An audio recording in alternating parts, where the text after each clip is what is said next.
Hi, everyone. We're waiting for Charles to arrive to get started. He's planning to be here and we're going to review a case. So we'll get started in 2 minutes with meetings and welcome and attendance. And then we'll go from there. Do you want to pull up?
Hi, Charles. Oh, there he is. Hi there. Hello.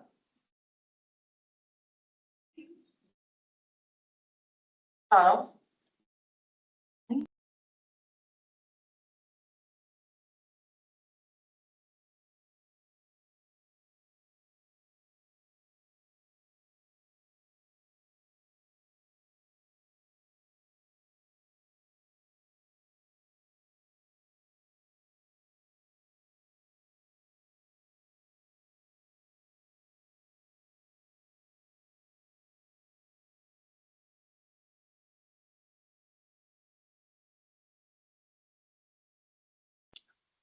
Welcome, everyone. Thank you for joining us tonight. I know we're running a few minutes late.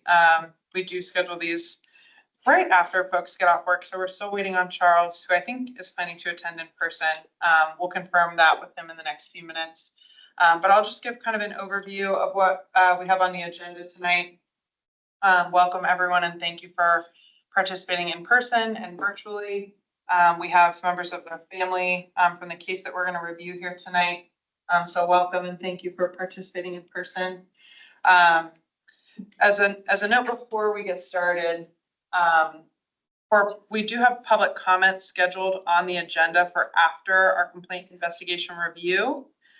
So members of the public are welcome to provide comment, but in the interim, we would ask that folks keep their microphones, folks participating virtually, keep your microphones on mute, keep your cameras off, and don't participate in the chat until public comment opens.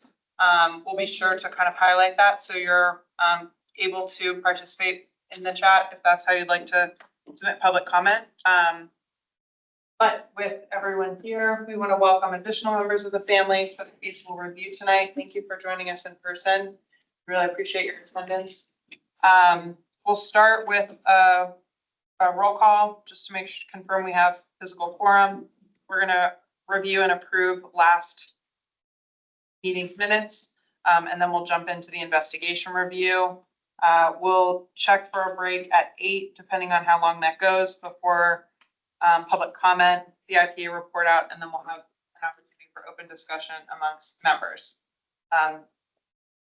So with that, we'll go ahead and get started. Commissioner Montgomery. Here. Commissioner McCullough, Present. Commissioner Shotkin, Commissioner Smith, Present. Commissioner Miller, Here. Commissioner Evans here, Commissioner Ortiz here. Excellent. And we have Mummy in person and sadly, not Ian. We'll talk about that in a second. So a few notes at the top of the hour, or at the top of the meeting. Most importantly, we have a vacancy on the COB for a voting member, which we would be delighted to fill. So if any of the participants in person or virtually want to learn more, please feel free to contact myself or Mummy about that opportunity. There's also a non-voting seat that we are looking to fill. And then most recently, we lost our very beloved management analyst, Ian Lazarenko. He was very talented and devoted, and we very much appreciate his service, but he accepted a great job that's closer to home. So this leaves us with a job opportunity that will be posted soon. And just want to acknowledge we're having some administrative friction in the interim. So we apologize for some of the meeting scheduling issues. Mostly that is because our commission requires a physical quorum of not a simple majority, but 5 of 7 members, and we only have 6 voting members. So having one person out means we do have to delay or cancel meetings. We're also submitting comments on a request for legislative changes related to the virtual meeting policy. Our inputs would be that since we sometimes meet beyond the minimum requirement of commissions, that beyond that requirement that we have more flexibility with virtual participation so that we could continue getting through cases expediently. The other thing I just want to note as we kind of come to the end of our first year reviewing these cases is as an inaugural COB, each of these cases to us is pretty first of its kind. So we've worked with ACPD to understand the underlying policies and often the specific circumstances where we have particular sensitivities, and we have deferred the schedule where it means that we have to explore whether it's legal issues or miscommunications. We want to make sure that this process is constructive for our mission to increase and maintain trust between ACPD and members of the public. So our last meeting was in June. We're happy to welcome everybody back. Looking forward to jumping back into things. Interim updates for the board. I think some of you have heard this, but maybe not everyone. We did meet with ACPD to kind of talk about a plan to address some of the gaps we've identified in the treatment of bias. It's my understanding that there are some draft updates underway that ACPD will have a chance to comment on, but also that we've agreed that we will identify a proposed expert and work collaboratively through the whole process to explore protocols for investigating bias based on national best practice that we can tailor to the Arlington County community needs. So that's an outstanding kind of item that we'd like to address, but we've agreed that we want to work collaboratively on it, and we will provide updates throughout the process. For the specific case, I'll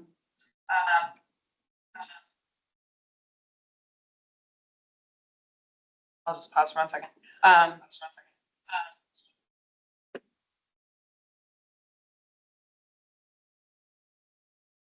For the specific case, we wanted to stipulate that ACPD will provide updates based on their review and draft updates to the bias-free policing policy. Tonight's case was initially reviewed by OPR in January of this year relating to an incident from last summer in 2023.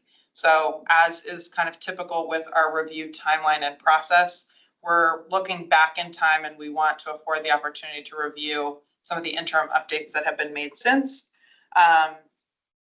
We also want to take a minute just to walk through the kind of process since we have a relatively new member to our board, Selena, and this is one of her kind of first case investigations. So I'm going to provide a summary of the complaint that was received and the events as they took place. This is in our discussion plan.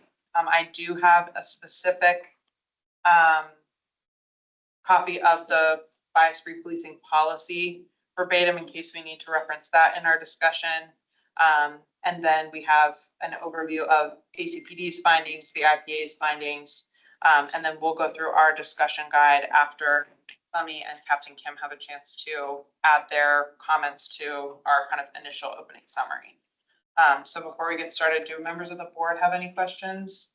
Do you want to do the meeting minutes? Oh, yes, we do. Yes. So we'll scan these cursorily tonight. Yes, I sure can.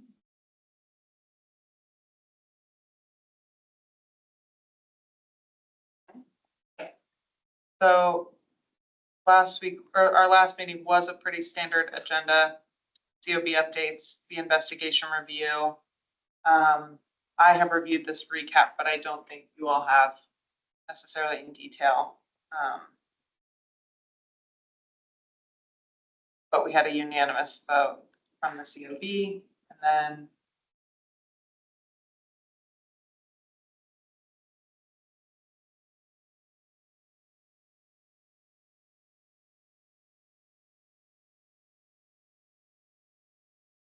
it's just, yeah, didn't have public comment.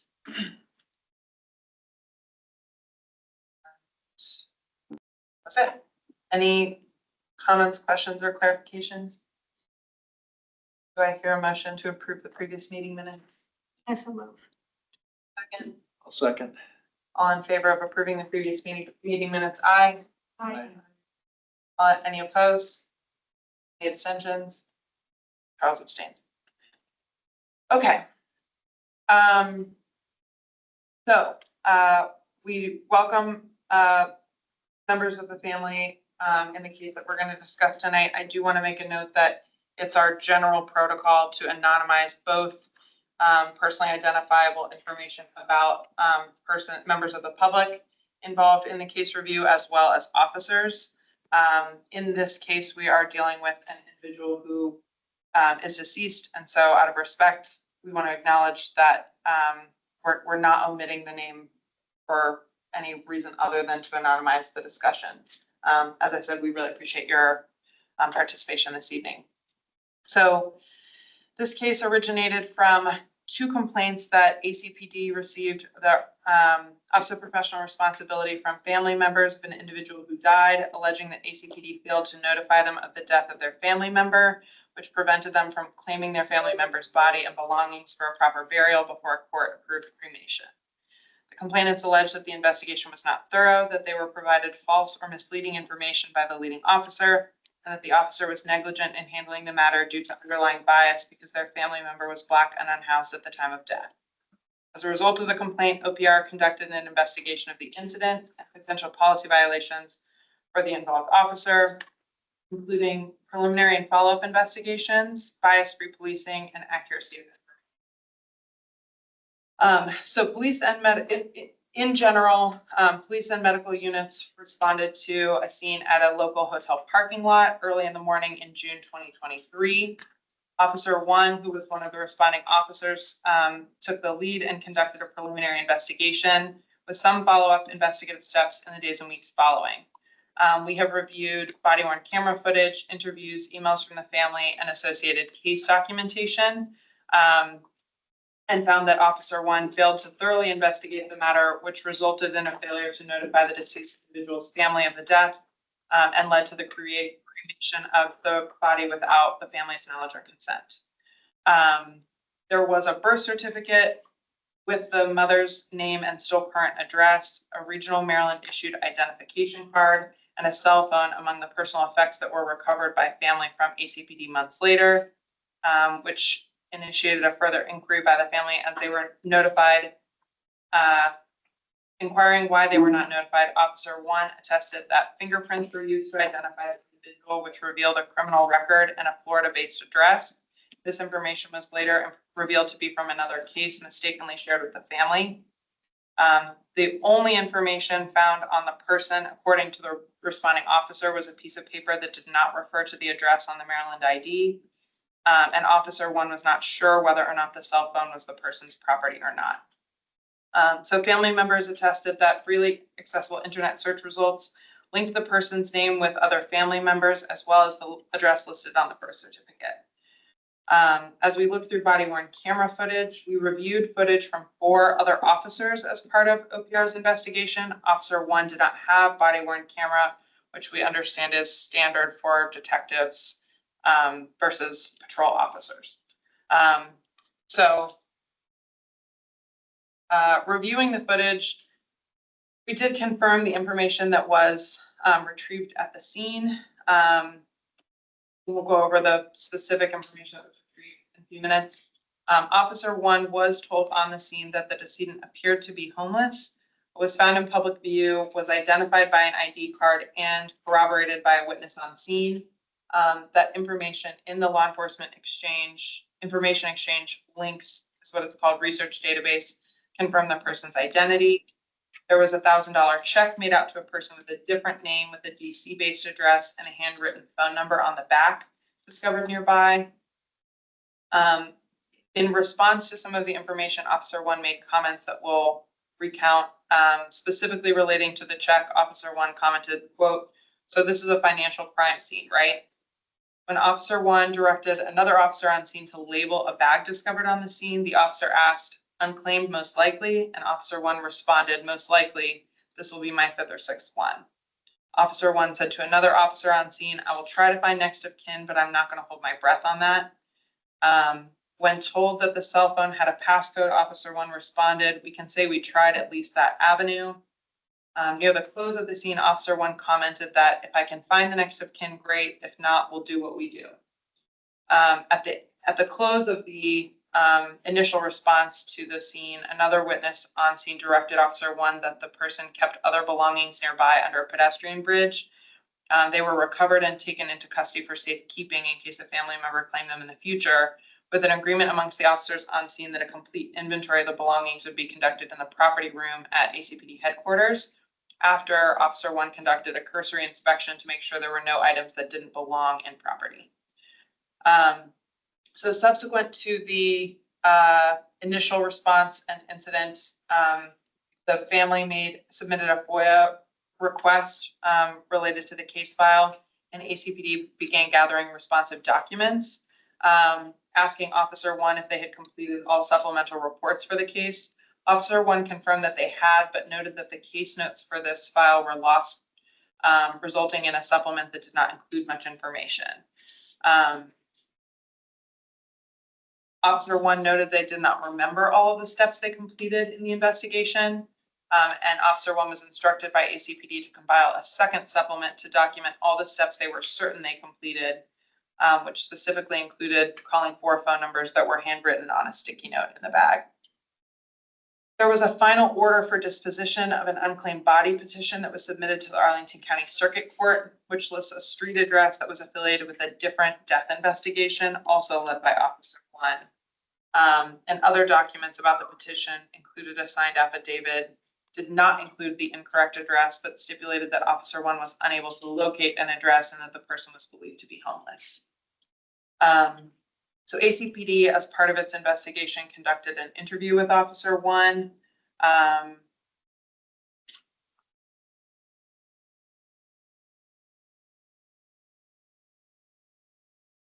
think in general, Officer 1 noted that they had lost the case notes, also stipulated why they didn't notify the homicide robbery unit supervisor, because there were no serious incident such as homicide, shooting, other violence, or indication of overdose or suicide. And that 2 initial returns from the links database returned different address information. So one from July 2022 revealed that the person had no fixed address, indicating that the person had been unhoused for a period of time. The other from February 2023 that listed the birth certificate, the same address that was on the birth certificate, but did not return any contact information for family or friends. A search of a different database also returned the Maryland address listed on the birth certificate, and cited the Maryland Vehicle Administration, which Officer 1 believed at this point to be an old address because the person had been homeless for a long time. The officer reported feeling confident in the decision not to send someone to the Maryland address because there were no other bank or medical records to corroborate that address, but did not recall whether they had conducted any open source searches or searches in another database called LERMS. Officer 1 reported that they dialed 4 numbers written on a sticky note in the bag, but that there was no answer on any of the 4 numbers. The officer did not recall if any of these numbers prompted a voice message, but if they had, he would have left a message.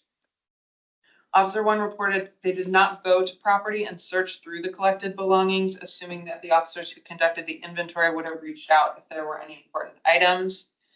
Officer 1 did not take any investigatory steps related to the cell phone, believing that giving it to digital forensics would not be fruitful, stipulating it was not a process they had done before, but that it would be difficult to break the passcode and could take up to 6 months to get any results. Officer 1 drafted and submitted an affidavit to the county attorney's office, but did not see the final order that was submitted to the court and could not recall whether the address was included as part of this or any other cases. Asked about the race and socioeconomic status of the deceased person, Officer 1 stated that was not a factor in the investigation approach and that the same effort and similar steps were taken compared to other unclaimed body cases they led in the past, and agreed that comments on scene gave the perception they had made up their mind that no next of kin would be located, and agreed that that portrayed them in a negative way.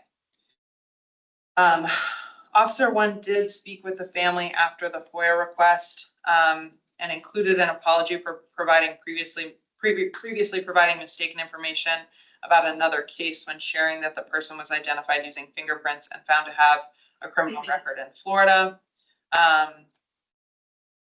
Other kind of relevant context is that Officer 1 was assigned to the homicide robbery unit only in January of 2023 with no formal training structure for as is normally conducted for patrol or field training, and was provided only template go-by documents from others in the unit.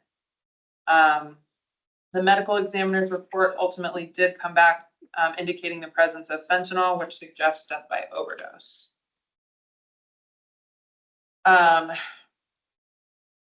So to recap, the 3 relevant policies under review are preliminary and follow-up investigation, bias-free policing, and accuracy of information.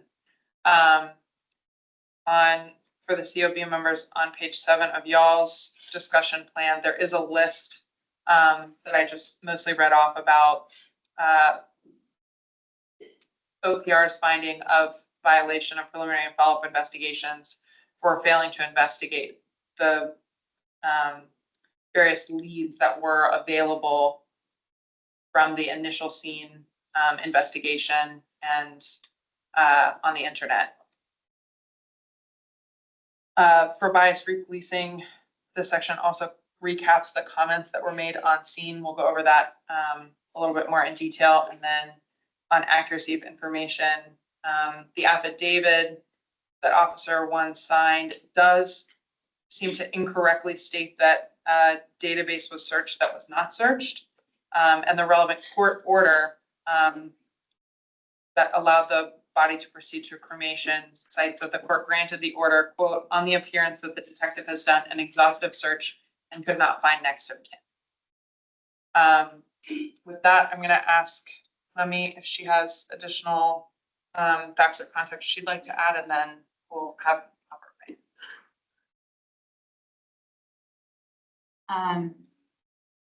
First, I also just want to thank the family members for being here and say that, you know, we're all deeply sorry for your loss. I'm really sorry that this happened.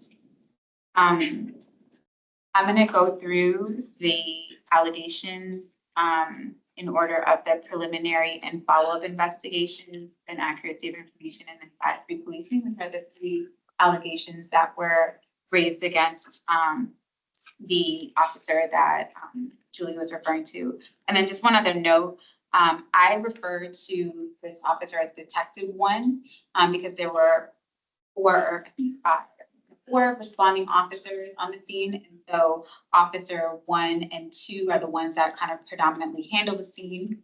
And so I still want to complete Officer 1, who was handling kind of the preliminary responses to Detective 1, who's the subject officer investigation. So I'm referring to Detective 1 in this.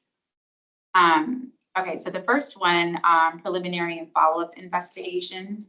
I think that we were, myself, as well as the Office of Professional Responsibility, OPR, were very much on the same page in terms of the failures in this investigation, and that there were several avenues here that this detective could have explored to locate the next of kin.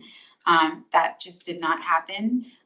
Julie cited to, all of the items that were collected either on scene as well as inside of the property. Unfortunately, the detective did not personally take the time to go through the backpack that was in the property. And so it wasn't until, unfortunately, the family members got the property back from evidence and went through the items that they took pictures and said, these are all the things that were in the bag. That should never happen. So I don't think that we diverge in any way, in that regard of that this was just not a even adequate investigation. And so for that reason, I agree with OPR's findings to sustain. I don't think it's really necessary to belabor that point. We're all on the same page there. As far as accuracy of information, I did not agree with OPR's finding to exonerate that allegation. I would have recommended a sustained finding on that allegation. Accuracy of information essentially includes not just false misrepresentations or even intentionally false misrepresentations, which I didn't necessarily get. I think that's just to be clear that this detective intentionally misrepresented on the affidavit that I'm referring to. And then just as a note, let me backtrack. So I think the focus of OPR's assessment and then the statements about the incorrect address, I just want to make sure that it's clear. So there was a court petition that was submitted to the court from the county attorney's office. That is not authored by the detective. What the detective does is fill out a petition, an affidavit, and it is the equivalent of a sworn statement or a testimony in court. It's notarized. It's a written document to where the person, attests to the steps that they took in the investigation, and just kind of like the basic facts of what happened, and the unclaimed body process that they went through. In that affidavit, but just to finish that thought, so while the detective did not actually author the petition that mistakenly had the wrong address on it, that is not the end of the analysis for me. He also, more importantly, I think, authored the affidavit that was the basis for the petition. So the county attorney relies on that affidavit from the detective to say that they did their job and, crossed their T's, dotted their I's, cross their T's, dotted their I's, and, that an exhaustive search was performed. And then the county attorney uses that document to file the petition, and then the court, relying on, the totality of the case, grants the order, under the assumption that the appropriate steps were taken. In the affidavit, that's the focus of my findings. The detective, there was two things. The detective notes that they searched the decedent's information on several systems, one of which was NCIC or VCIN. It is not my belief that that particular step was taken, but I do believe that the detective searched the other two linked and accurate. So that could have just been a typo. I'm really unsure about that, but we know that that was not, NCIC specifically was not searched. But what was the bigger picture for me was the way that the affidavit is written. It says that they performed an investigation and that they were not able to locate the next of kin. And if you were to just read that statement alone, you would be under the impression reasonably that a proper investigation was done. If the affidavit had included information about all of the things that were located on the scene and why those things were dispelled, or why they weren't followed through, or, just even we found all of these things on the scene, but we did not follow up with or send anyone to any of these addresses, like all of the failures that are the reason for a sustained allegation in preliminary follow-up. I do not believe that a reasonable attorney or a judge wouldn't have said, well, wait a second, are we sure that we did everything we needed to do here?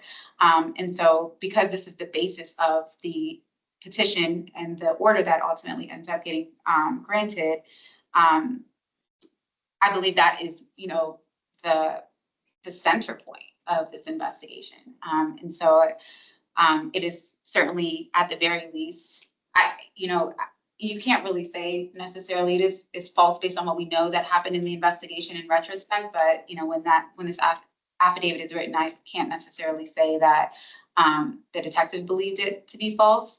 However, it's certainly inaccurate. It's certainly improper. It certainly does not.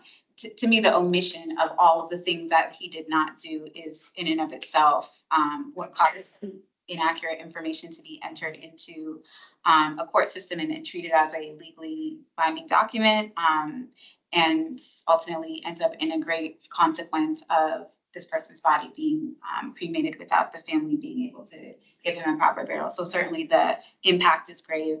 For those reasons, I have sustained accuracy of information.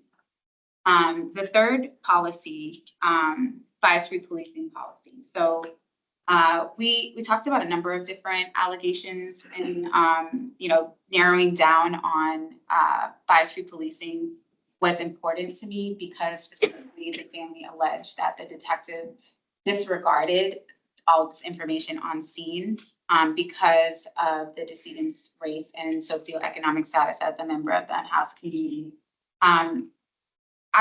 I do think that the reason why this was important, in addition to the preliminary and follow-up investigations, was because this failure to investigate was so grave and it rose to the level of carelessness or negligence, or I don't know what the proper terminology is for it that fully encapsulates like what was going on here, but it was certainly more than I didn't do a good investigation, only because of the number of items that you had before you that you had to dispel. And the comments on the scene that really were problematic and concerning for me were, I will try to find the family, but I wouldn't hold my breath. That when you unpack the why, the preliminary and follow-up investigation, why there was a failure to investigate, you can't conclude this investigation without asking why that happened, especially when it rises to this level of a failure. And that comment, to me, is the center point of the bias-free policing allegation, and why I think that allegation, I did not agree with the decision to exonerate that allegation. I think it should have been sustained because of the fact that that statement shows that there was a preconceived notion or a judgment that this person was unhoused, that there is a stereotype of unhoused people, that they do not have they don't have family members, they don't have people who care about them, despite the fact that he has an ID with an address on it, that he has, a birth certificate, all kinds of identifiable information in his property, a cell phone that, could have been unlocked and family members could have been contacted. So, if you have all of this information in front of you and you are dispelling that information because of your own prejudgments, to me, that is the definition of bias. I will say that with the bias-free policing policy, I took some time to really read the kind of mechanic of the policy, because the policy, when you look at the procedure of the policy, it denotes specific law enforcement actions. But when you read the policy in totality, specifically even just the first line, which paraphrasing says that the police department is committed to ensuring that officers engage in police activities in an unbiased manner. And then there is a definition of bias in the policy that I think is worth reading, because it's, to me, is the kind of textbook of what we see going on specifically here. And it's at the bottom of page 13 in my report, definition: bias, a tendency, inclination, or prejudice towards or against something or someone, often based on stereotypes rather than actual knowledge of an individual or circumstance, that can result in prejudgment that lead to imprudent decisions or discriminatory practices. And then the policy goes on to define stereotypes as a belief that an identifiable group of persons all share similar values and behavioral characteristics rather than focusing on the unique personality or disposition of an individual. Then in between those two definitions, you have the definition for bias-based policing, which is defined as a law enforcement initiated action based on race, ethnicity, gender, sexual orientation, economic status, religious beliefs, age, or other bias rather than an individual's behavior or other information identifying the individual as having engaged in criminal activity. I also referenced the Virginia Code for the Community Policing Act and how they define bias-based policing.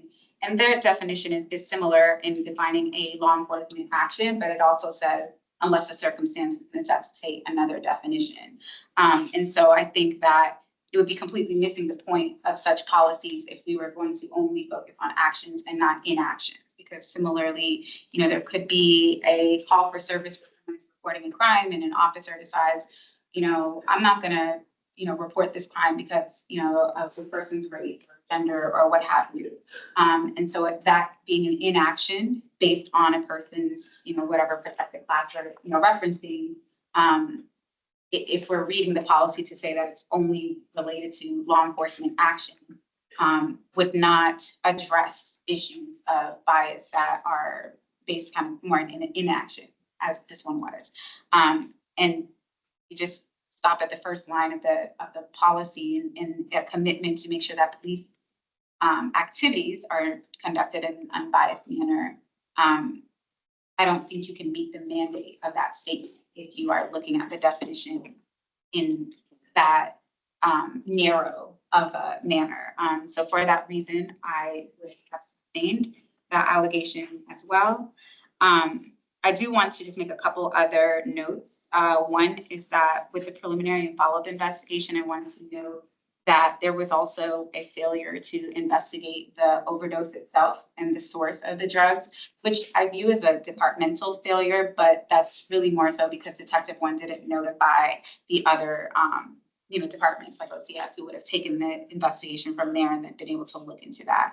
And I think that's especially important because as a community and as a nation, we are dealing with a huge fentanyl crisis. And so when we have instances like this, it is obviously important not just to this individual's family, but to the community at large that we take these instances as seriously as possible and investigate as much as we can because this is impacting, millions of people.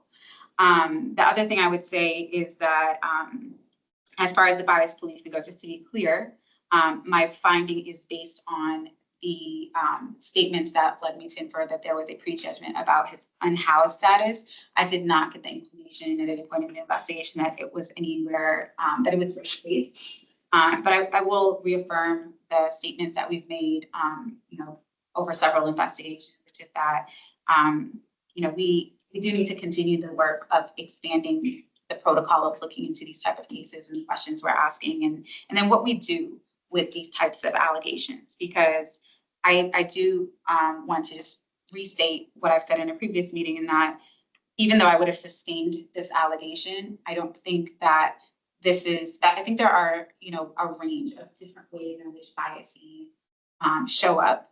And I think that there are instances where there's a bias exhibited that should be, automatically leading to termination. And there are others where people should be held accountable through discipline, but also through mandatory training. And so I think that there should be a scale. And in this instance, I think it should have been discipline and mandatory training. So just to be clear there. And then also, I did not find any evidence that the detective was making sort of intentional misrepresentations, either in the filings or to the family, but specifically to the family, because that allegation was made.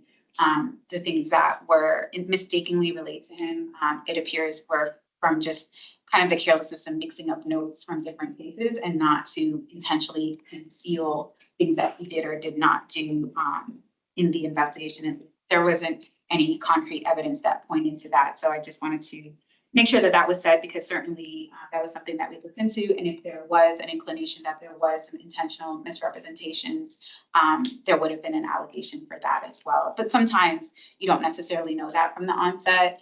And so before you raise an allegation like that, which is very serious, terminable allegation, you may have to do interviews first. And then, in the course of the interviews or in the course of the investigation, you may decide, okay, well, it's an appropriate finding or it's not an appropriate finding. So even though we didn't go into the interviews thinking that it was something that, just based on the preliminary evidence we had, a finding that we believed was going to had merit to it, if at any point during the process or after interviewing the detective, we felt like there was some, then that certainly would have been explored as well. So I just wanted to make sure that that was said, so there wasn't an impression that that was overlooked.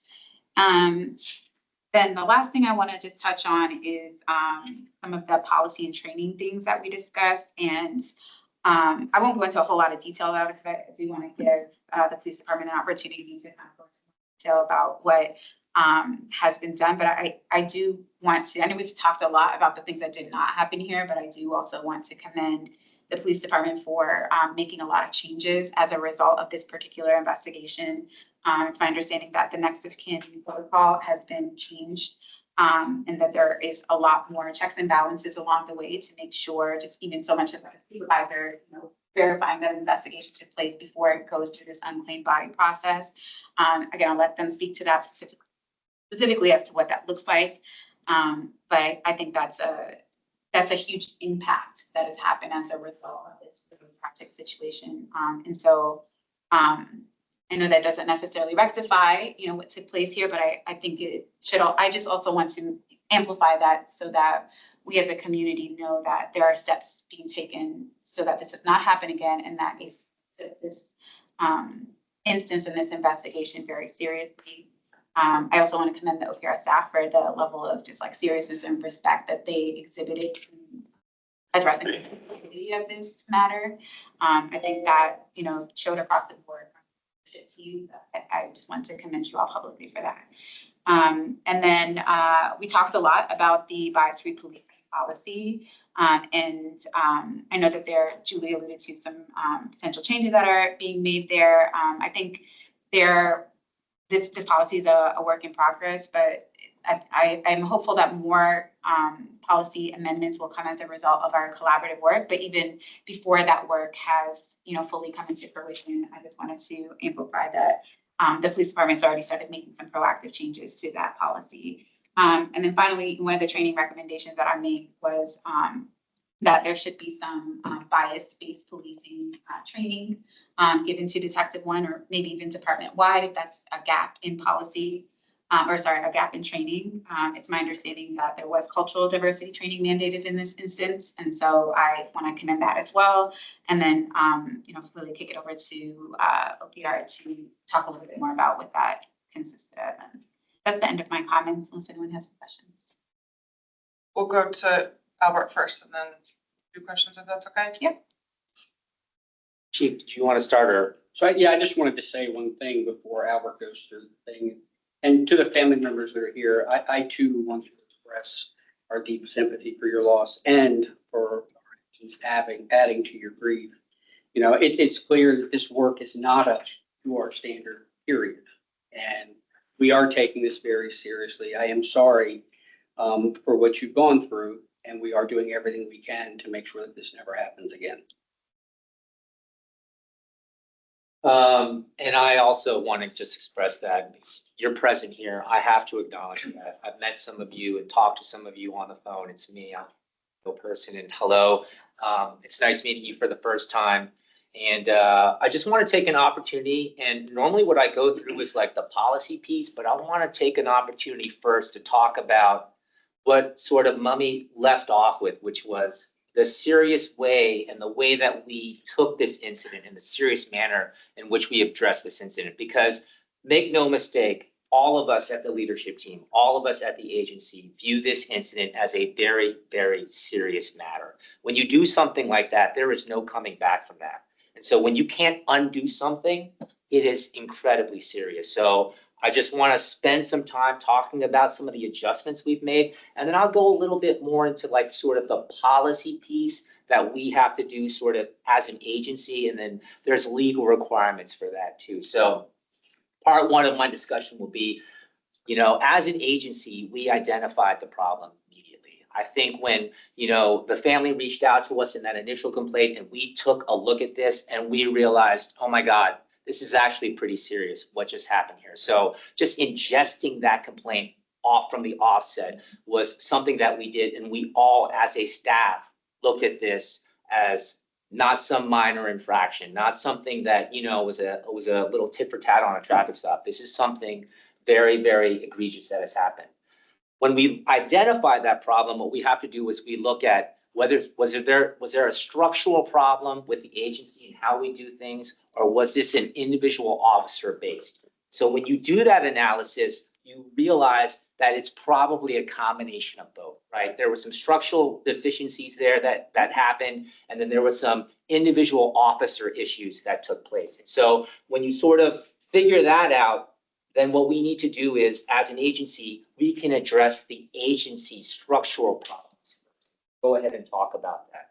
One of the things that we determined very quickly was that there was not sort of this specific training on how to deal with this very niche, unique circumstance. This is not something that officers deal with on a typical basis, which is, a death that has occurred and then a next of kin that cannot be identified. As a road officer, even as a detective that's not assigned to that unit, that is not something that every detective within the homicide robbery unit deals with on a normal basis. This is a niche category of things that require specific training.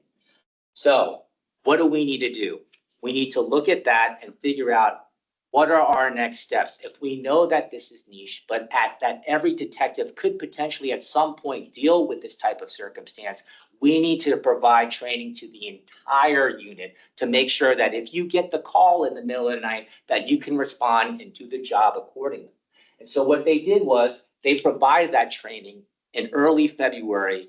And the person that handles these cases, who has become an expert, I believe this individual has been with the department for 30 years and has handled these cases, and is predominantly within the unit, handles these cases almost exclusively with some other things that they handle.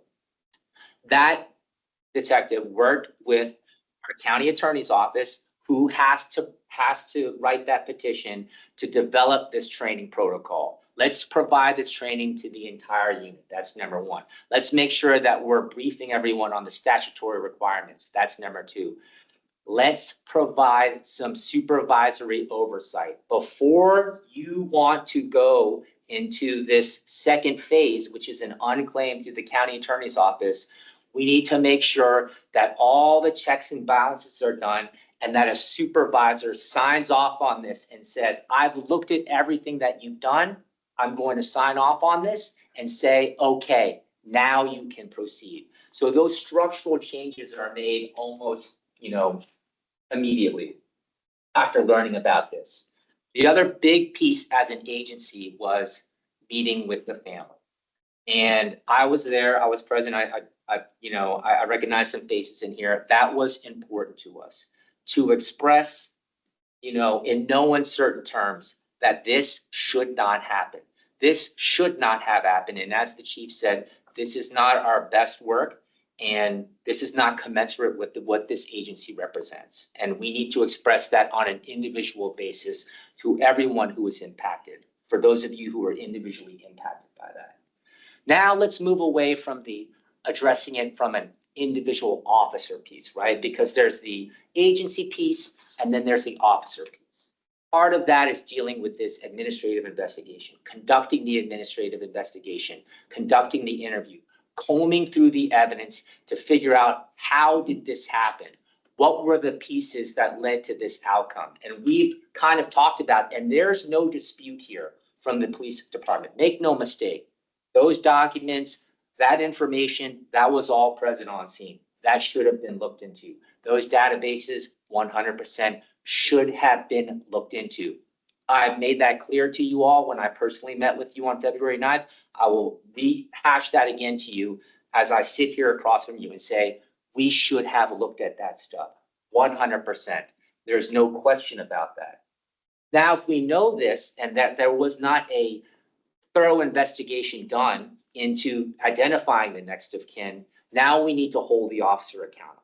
Okay, holding the officer accountable at the conclusion of the administrative investigation, and then providing recommendations that will eventually make this officer successful at this agency, right? So how do we give them the tools that they need to be successful? Because it's one thing is to discipline them. It's the second piece is to provide them the tools so they can be successful in the future should they come across this situation again. And that was also important to us. So part of that recommendation, sorry, I thought you had a question. Part of that recommendation phase is what training things does this officer need for them to be successful? What investigative courses do they need to be successful? What additional cultural diversity training do they need to be successful? All those things were mandated. All those things were delivered. That officer went to 2 investigative courses that were proffered by the academy and 1 intense 2-week course about homicide investigations so they could be successful as a detective dealing with this type of situation. And I've already talked about the unit training. I do want to, one thing I actually skipped over on the agency structural piece was, you know, I think one of the things that was identified was a need for more formalized training at the agency when it comes to detective training, right? So we take a detective, they one day are a road officer, wearing the uniform on Saturday, and then on Sunday, because that's when we do our little, you know, transfers. On Sunday, they all of a sudden become a detective. What do they need to be successful? And so what the commander of the criminal investigation section did was they identified this sort of overall training that needs to be delivered to any potential new detective coming to the section.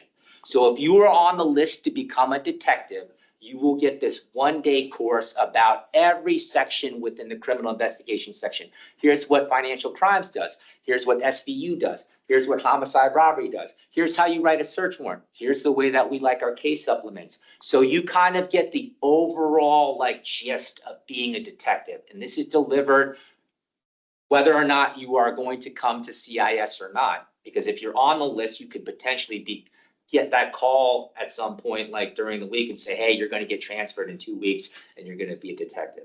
The second piece that the commander did was he asked the unit MPOs, right? So the homicide robbery unit MPO, and there's other MPOs, to say, hey, I want you to develop unit specific training and a checklist to make sure that everyone hits all of these benchmarks before we bless them as a detective. Before we send you out and say, hey, you can go and do this on your own, you need to hit all these 24 things. And I don't know how long, it's probably different for each unit, but you need to have the MPO check off on these things. And then the unit supervisor will look at this list that you've accumulated and say, it's almost kind of like the, you know, the Eagle Scout badges, and say, okay, you can be a detective within this unit. So those were big structural changes that were made to ensure out of this tragedy, something positive can come about. So now with that introspective look, I need to talk specifically about the policy things that sort of Mummy has addressed and Julie has addressed. Let's talk about preliminary investigations first. Don't need to talk too much about that. We're in alignment. That is clearly sustained. That investigation was not to this agency's standard. There's no doubt about that. It should have been done better. And I cannot harp on that enough. Everyone that you talk to is going to say the same thing. The second piece, accuracy of information. We, OPR, exonerated that. And it's for the reasons similar, well, it's slightly different than what Mummy proffered, which is, I think there's an acknowledgement that a mistake was made to the family in relaying this sort of this initial event that took place dealing with the person from Florida and the fingerprinting. I think we recognize that that was a mistake. I think what it comes down to is this affidavit. Is this affidavit inaccurate? holistically, and we say no, because he's not claiming that it's not an exhaustive search. The detective is saying that they did the search on these mechanisms. So when you look at this, you're saying, okay, well, this affidavit, they should have done more. We've already acknowledged that, but that is addressed in the preliminary and follow-up policy, not this policy. It's addressed in a different policy. And so let's talk about bias-free policing for 2 seconds, because I think this was a little bit of a point of contention between, Mummy and myself. I will definitely, there'll be an I opportunity. just had one question. I wanted to make sure that I understood what you said. Yes. You said the document had flaws in it, but you guys said his investigation was accurate? Yeah, so let me clarify. The document is not flawed. The document that was produced was not produced by him. It was produced by the county, by a separate entity, not by the detective. I can't hold the detective accountable for someone else's work. The investigation is completely separate. That's addressed in a separate policy. That's about the nuts and bolts of doing things. Did they look into, did they pull out, did they do all the things that we talked about that didn't happen? And the answer is no. That person did not do those things that we already talked about that they should have done. So yeah, I just want to separate that. Let's look at the bias-free policing policy, okay? There are other factors that heavily weigh into why this investigation was done the way it was done. Number one is as was mentioned before, the detective was assigned to the unit for a very short period of time, January of 2023, and then this call comes out in July of 2023. That sounds like a long time, but it's not. In the world of homicide investigations or death investigations, that is a very short period of time because, as I talked about before, that is a niche skill. That is specific knowledge that needs to be passed along to them. That brings me to part two. What was the training that was afforded to this detective at the time of this case? I talked about all the things that structurally changed within the agency. Those things did not exist before. It was more of a, on-the-job training platform that was done prior to this. Prior to this, it was on-the-job training. So that specific formalized training was not done. And then the last thing is, and probably the most important thing is that this detective did not have much experience dealing with unclaimed, deceased unclaimed issues. They had 2 previous cases, both of which were housed individuals. Okay, so this was this detective's 3rd unclaimed case. The 2 previous cases involved individuals that were housed, and a similar investigative effort was done for all 3 incidents. And so I think what this points to is perhaps a lack of training, perhaps a lack of thoroughness, and some structural changes that the agency needed to do. And that's why we exonerated this particular policy. And with that, I'll hand it back over to everyone else unless someone else has anything to add. Okay. Okay, so Lisa was my co-investigator. We reviewed all of the information that we've described. Obviously, the mistakes made here were severe, avoidable, and irreversible. As we look through the 3 policies, our objectives are first to review for a policy violation and secondarily to review for a broader discussion on the sufficiency of ACPD's policies. Obviously, some of these issues have recurred in different permutations, so we'll talk a little bit about that, but reminding us that for the purposes of reviewing whether or not a policy violation took place, that we're specifically focused on the facts of this specific case. So as it pertains to preliminary and follow-up investigations, as I said, there's a list of the kind of reasons for violation, but our recommendation was similarly to sustain preliminary and follow-up investigation. I have a question about accuracy before we make a recommendation, but I want to walk through our bias-free policing recommendation. So reviewing bias-free policing is a very serious and difficult task that we've had a couple of different instances. And we kind of consistently come to the notion that we're interpreting a policy that has some limitations, and specifically, there are three kind of elements of this that I want to acknowledge. One, we do recognize and acknowledge that ACPD takes bias very seriously and treats this as a zero tolerance policy. So we understand, the implications of that.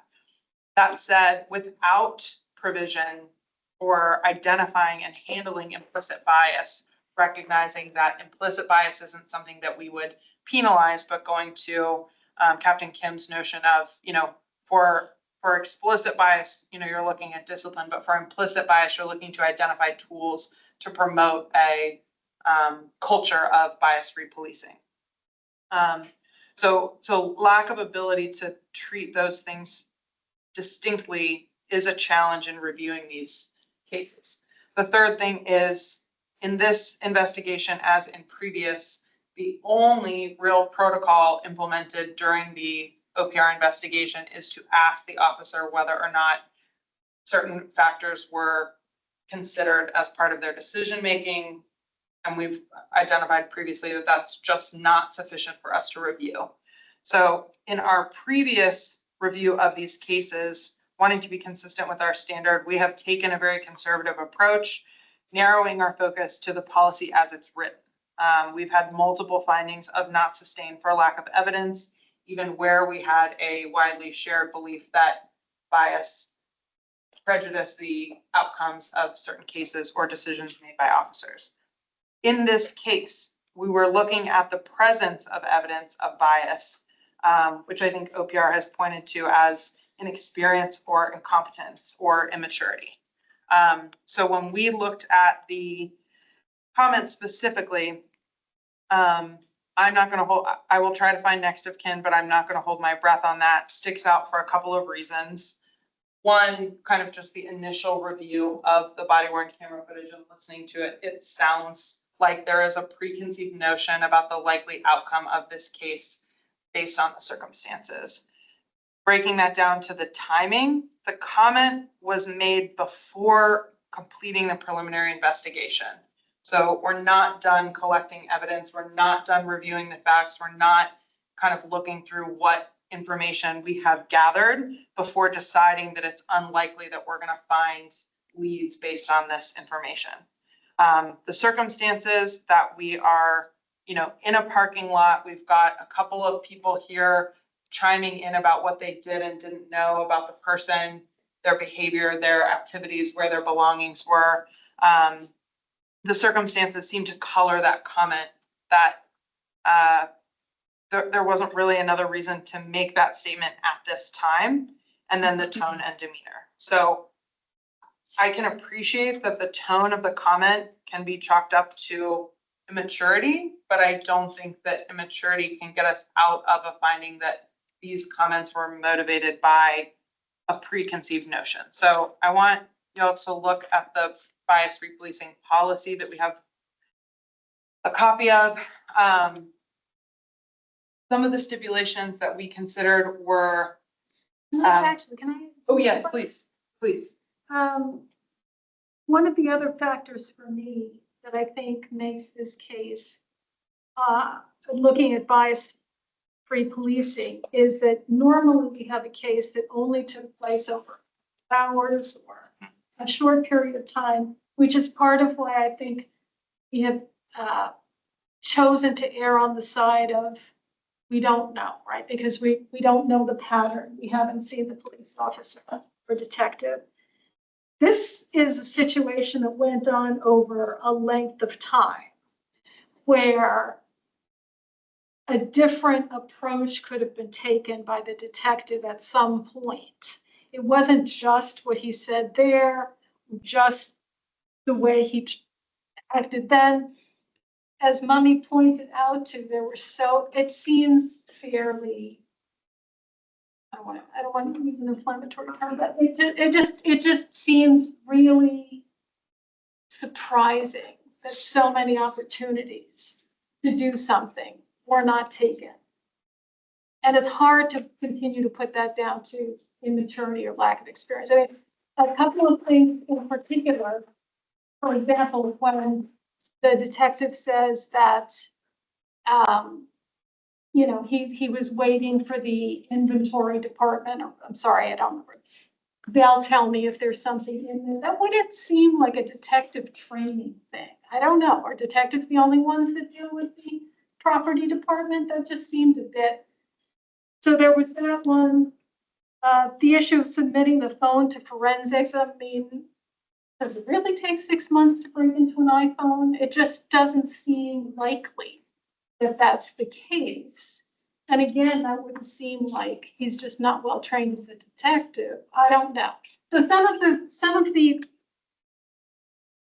the arguments or explanations that the detective gave for actions taken didn't seem to comport with this idea that he just wasn't well trained. So anyway, so I just wanted to add that. I mean, this went on over quite a length of time.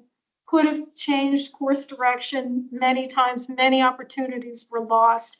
And some of the things the detective said seemed not, as explanations didn't seem as though they were about, I wasn't trained well enough. It seemed like something else. I don't know. I'm sorry. Anyway, No, so that was, no.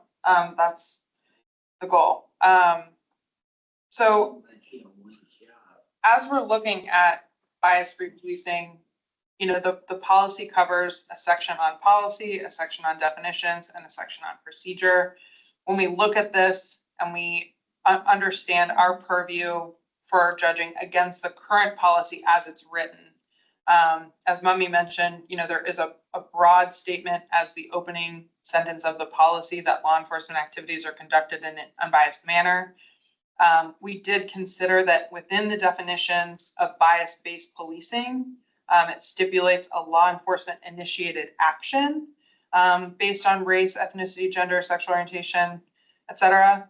And that in the procedure, you know, we're looking to reinforce the notion that bias practices are unfair, promote mistrust of law enforcement, and perpetuate negative and harmful stereotypes. So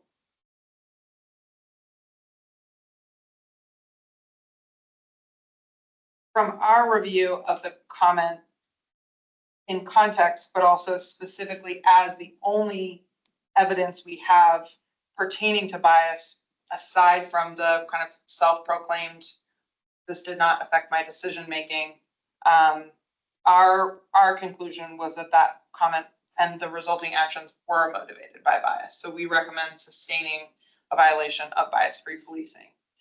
I want to ask Albert a clarifying question about the accuracy, because I think I misunderstood this.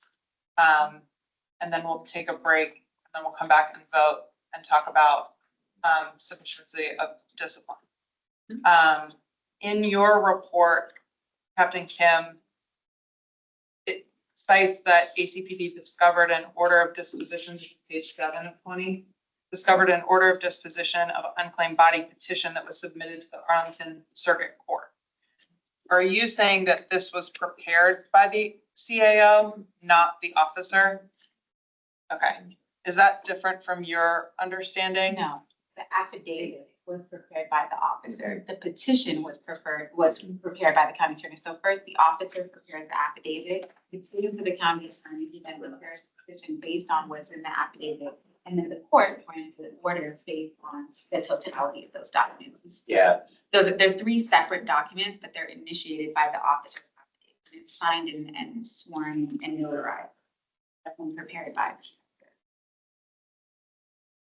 But the address that was the subject of OPR's findings was on the petition, which was it was an address from a previous investigation. So that was mistakenly put on the court petition, which was prepared by the county attorney. My point was, that's not the end of the analysis. The officer did author an affidavit, which was what the petition was based on. So my focus is on the affidavit, but I think the focus of OPR's findings is on the petition itself. And I just want to stipulate that substantively, the affidavit is accurate. That's the other thing too. So that's important. I think that's in our report. So, but Mummy has it correct. Like the petition is not prepared by us, and to hold someone accountable for a document not prepared by them. You know. So the distinction he's saying is that the document that has the information that they believe is inaccurate is the petition, which Correct. is the wrong address, which the detective did not author, which I agree with that. My position is that the affidavit itself is inaccurate. And the policy on the screen just calls to the words in the policy, if that's helpful. It says, an employee shall not falsify any official report, whether written or verbal, or enter or cause to be entered inaccurate, false, or improper information on the books or records of the department. And so another thing I pointed to was the court order, which says having the appearance that an exhaustive investigation was made, meaning the court based its order to grant the petition to cremate the body based on their assumption that an exhaustive investigation was done, which is based on the underlying affidavit. And so, whether it's false or inaccurate or improper, I think it's all covered by this policy based on the language. I just want to also point out and I understand what you're saying, exhaustive, that word does not appear on the affidavit. So I just want to make that clear. The word exhaustive does not appear on the affidavit. That is prepared by the detective. That is true. So, Okay, So where does that word show up? Because I know it's on there. Is it on? The board? court I believe it's on the The court court order. order. Yeah, I think it's on the court order. Yeah, my point is that the court says that their appearance is given based on these documents that an exhaustive investigation was performed. And I would agree. If you were to read the affidavit and the plain language of the affidavit says, I looked at these systems, I was not able to find any next of kin, but that's not true. You looked in the systems, addresses did pop up, and you in your head decided that those addresses did not belong to this person because of the belief that you had that this person was unhoused and didn't have any family members, or that this address was just one that they registered in DMV for purposes of getting an ID, or whatever the explanation was. It was to explain away the existence of this evidence, and nobody was ever sent to the address to verify whether there was family there. And there are so many other, like the ID had the same address, or other things that pointed to it. And so my point was like the omission of all of the information that you had and why it was dispelled, or what investigative steps were not taken or taken, is also inaccurate and improper. And it led to what I would believe is a plain, reading of the affidavit, and the court believed that an exhaustive investigation was performed, and that's what the order says. But it is true that the detective does not say an exhaustive investigation, but it does say, I performed an investigation and I searched, these databases, and I was not able to notify next of kin, or to locate next of kin. And that is patently that's not patently false, right? He did not locate next of kin, but it's not because the information wasn't in the database, because he did not follow through with the information that was in the database. So that's my And point. just to clarify, ACP's position isn't that the only falsity would be on the court document. If we're the affidavit, that would also count. Has an accuracy of 100%. If there's a patently false statement on the affidavit, that is 100% accuracy of information. there is one, The NCIC Right. didn't say in the. So affidavit. that's one thing I think Mummy asked me for, and I think I said, no, but here's the thing is, and shame on me, I actually don't know the answer to that. And so before I say yes, no, I can't speak to that, because I do not know the answer to whether or not an NCIC check was performed. So on this individual, so I just can't speak to it. Like, Well, there is a record every time you run him. I could probably do that search, but not today, not right now, because state police isn't open. So like, I just could, I'm not gonna say yes, he didn't do it, and no, he didn't do it. I cannot speak to that. so I want to pause and say, let's have discussion about preliminary investigation, follow-up and bias-free policing. We'll take a break and we'll make a recommendation about accuracy. But before that, if you guys have questions or discussion about the elements pertaining to the first two policy violations, let's do that now. The first two being, Preliminary and follow-up and bias-free policing. Yeah. Does anyone have any questions about preliminary and follow-up? So by you guys, do you mean me? No. Because I have a lot of questions. Thank you. We really, really are grateful for your Okay. participation. We will make space for public comment. But for the purposes of our case review, the discussion is limited to members of the COB. Thank you. All right. Thank you. So I do have a question, and I received this one from a member of the community. On the affidavit, why wasn't Corey's address from his ID or background check listed on the affidavit? Cause Why wasn't why it? wasn't it listed on the affidavit? I think they use a template, and my assumption is that information is not typically listed on their template that they use. So I don't have a good explanation for that, but this is my assumption, right? So just bear in mind, I'm assuming this, and I have no basis to say this other than I know that typically a template is used, and if that's not something as a part of a template, like number 8 in a template where you put the person's address and stuff, it's probably never gonna appear on any affidavit. Is that something that's gonna be looked at and addressed? I can Because of certainly, the- I can certainly look at that, whether or not that's a piece of this template affidavit that they use. Right, because if the person has the ID and information is listed, that should be put on the affidavit, so, That's what I'm saying is no. okay, I know you're saying Yeah. no, but I'm Yeah. saying. Yeah, I don't know. I don't know. We can take that back. right? Yeah, Okay. I just don't know the answer to that. And, on what date did the detective, if you have this information, search the database for the next 10? It's in our report. I'm gonna have to pull this up. Okay. I have. Yeah. I believe that detective was working on this case. Not in there. Not in there.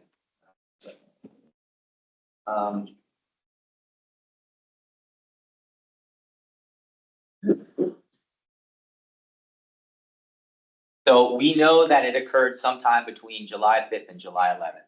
That's what we know. And did the police ever get the phone to get unlocked? Because someone. okay. No, so the phone was returned to the family, and there was numerous offers that were made to the family to have that phone sort of, The phone was returned to family in November. yes, when they went to collect the property, correct?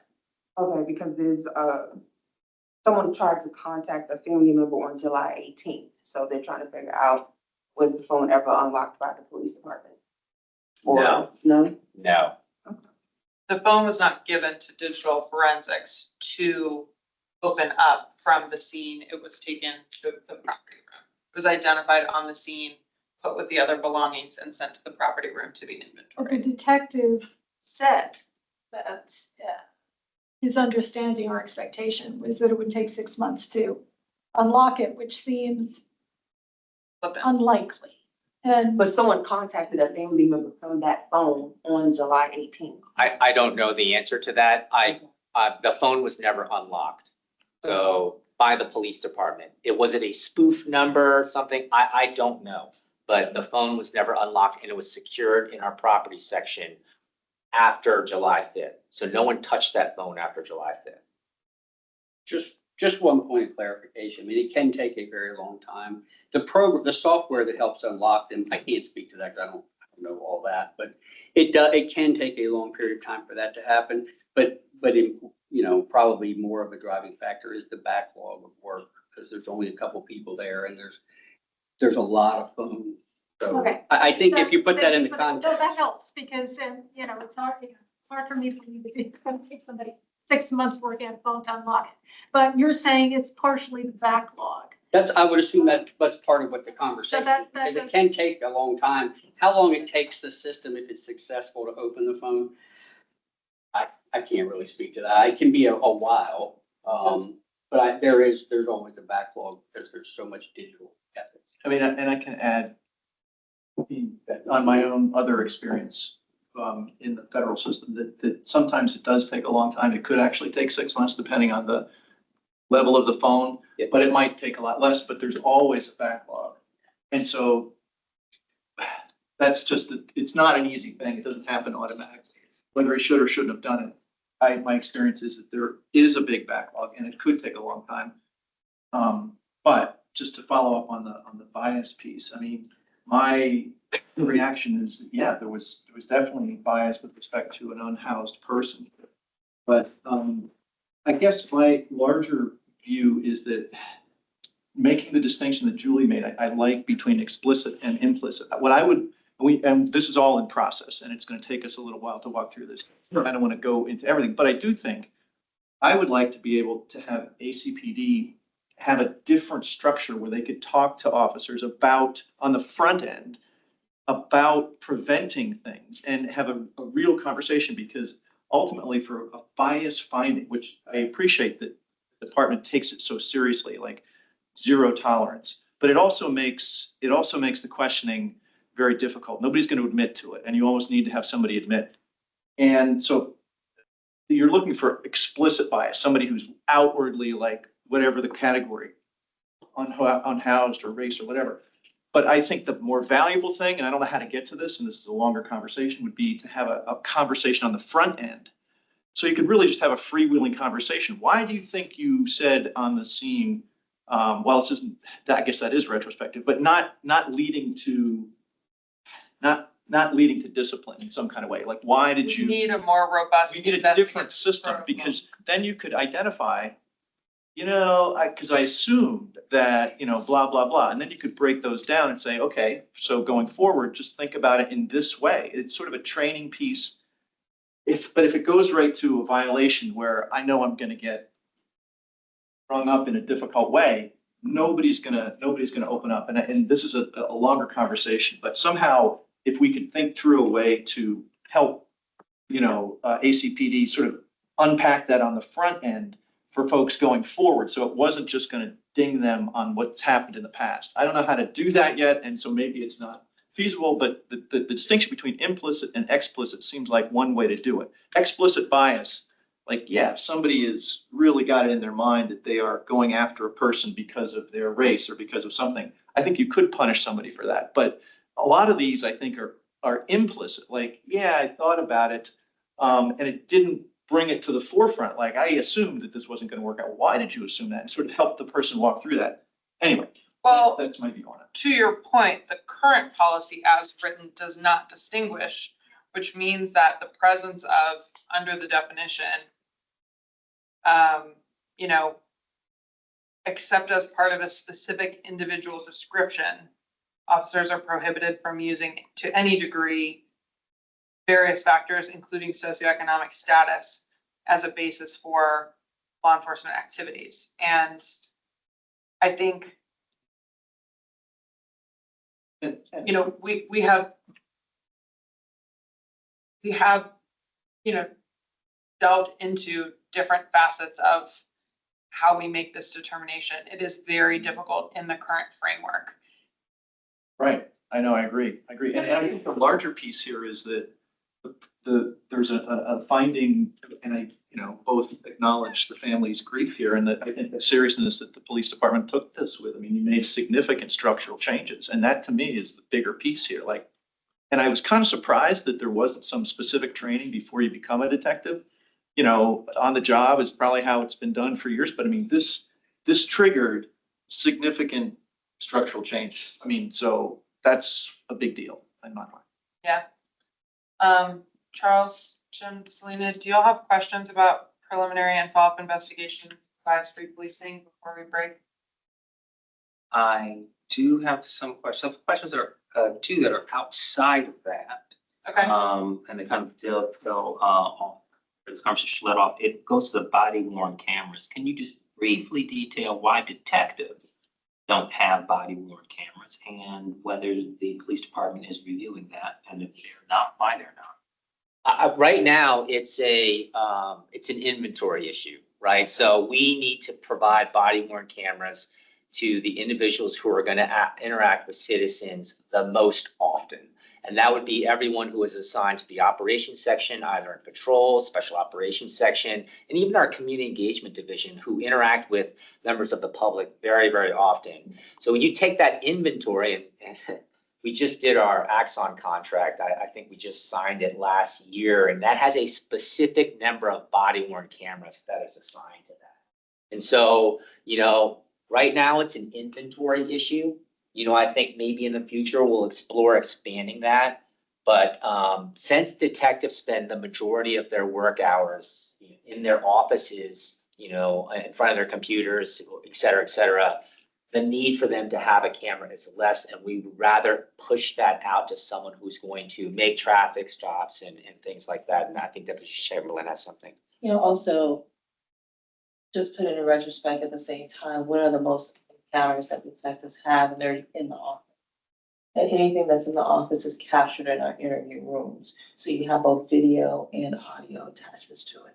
So understanding that piece, and then if they're alone, and they're out in the field actually conducting an interview, then they have devices in which will allow them, it's not a body worn camera, but for you to record those interviews in the field.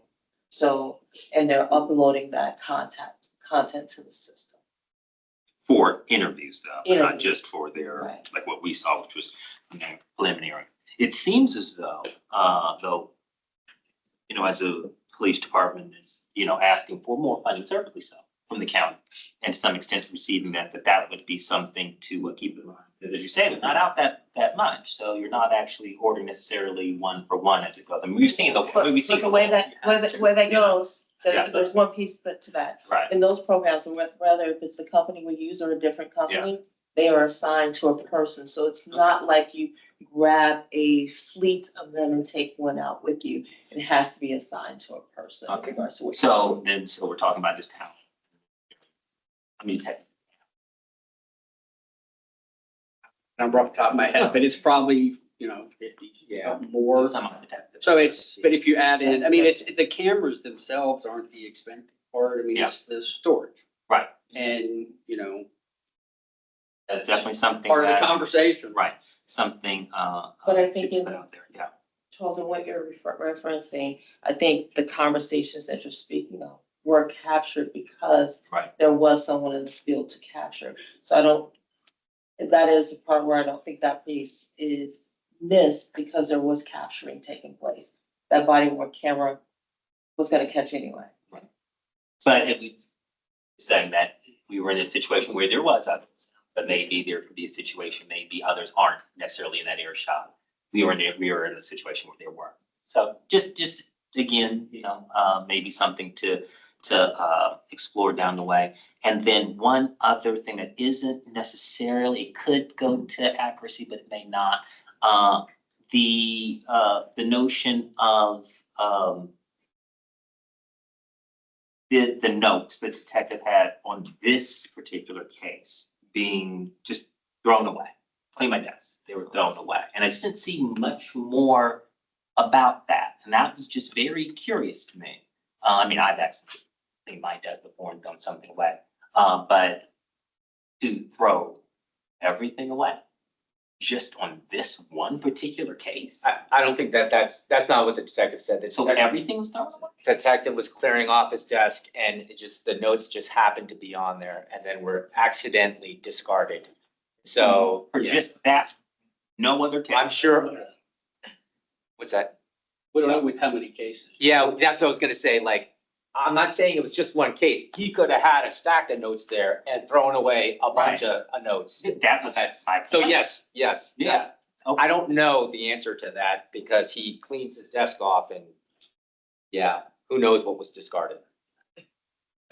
I think And it seems, You're right.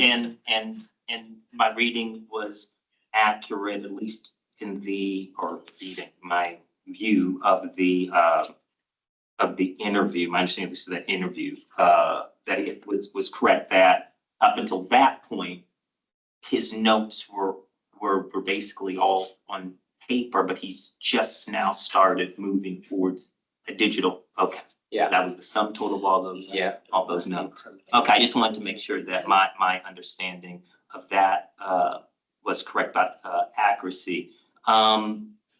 It also, in the same class, we talk about improper information.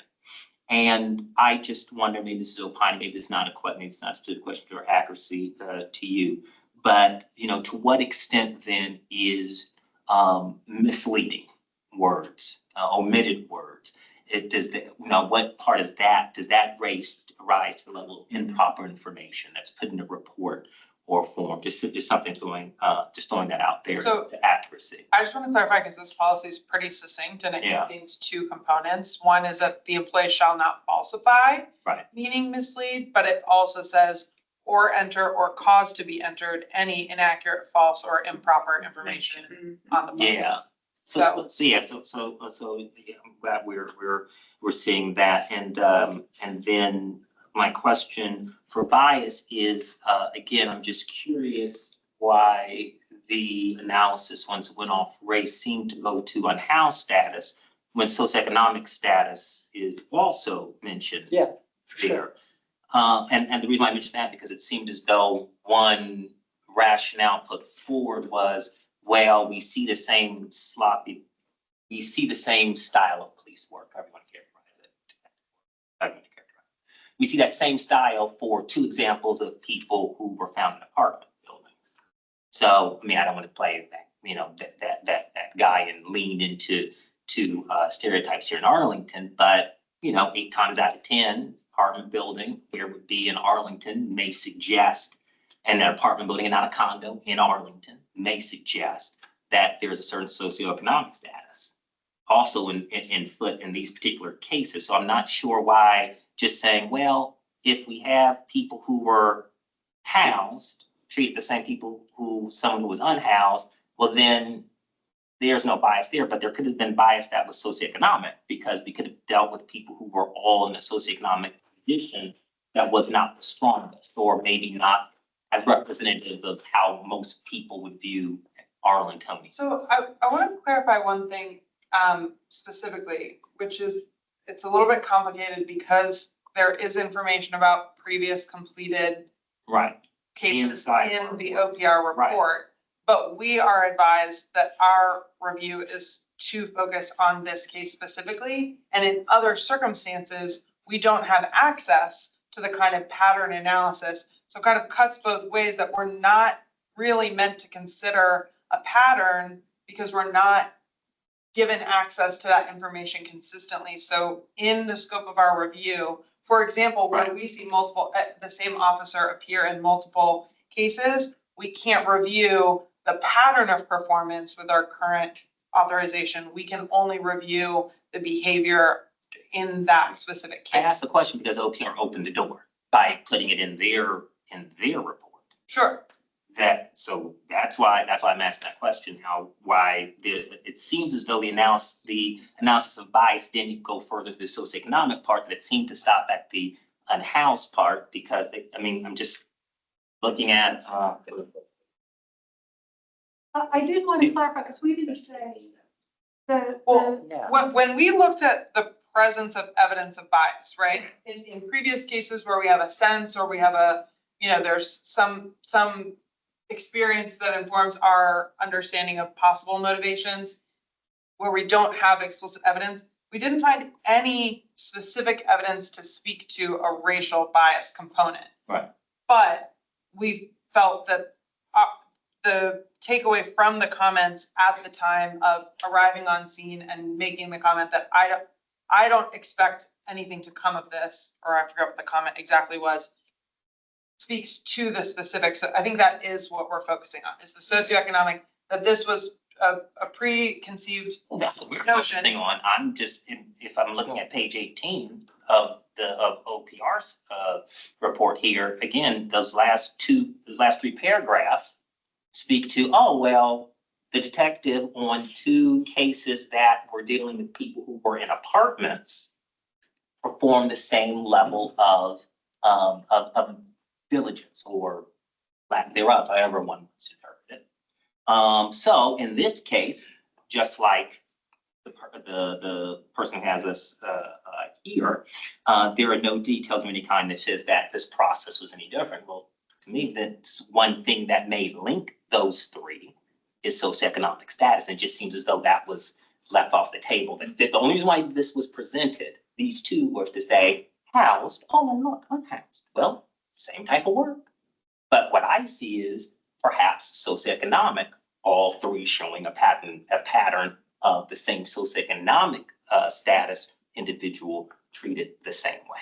And it doesn't seem as though that was fully addressed in OPR's report. So that was my question, why that seemed. I think the issue is that we don't have access to these prior investigations, and that was something that I thought was relevant here, because while we may not necessarily, in looking at the facts of a particular complaint, have a basis to look at prior complaints, except for in the, when you're looking at, that's after you've already like sustained an allegation.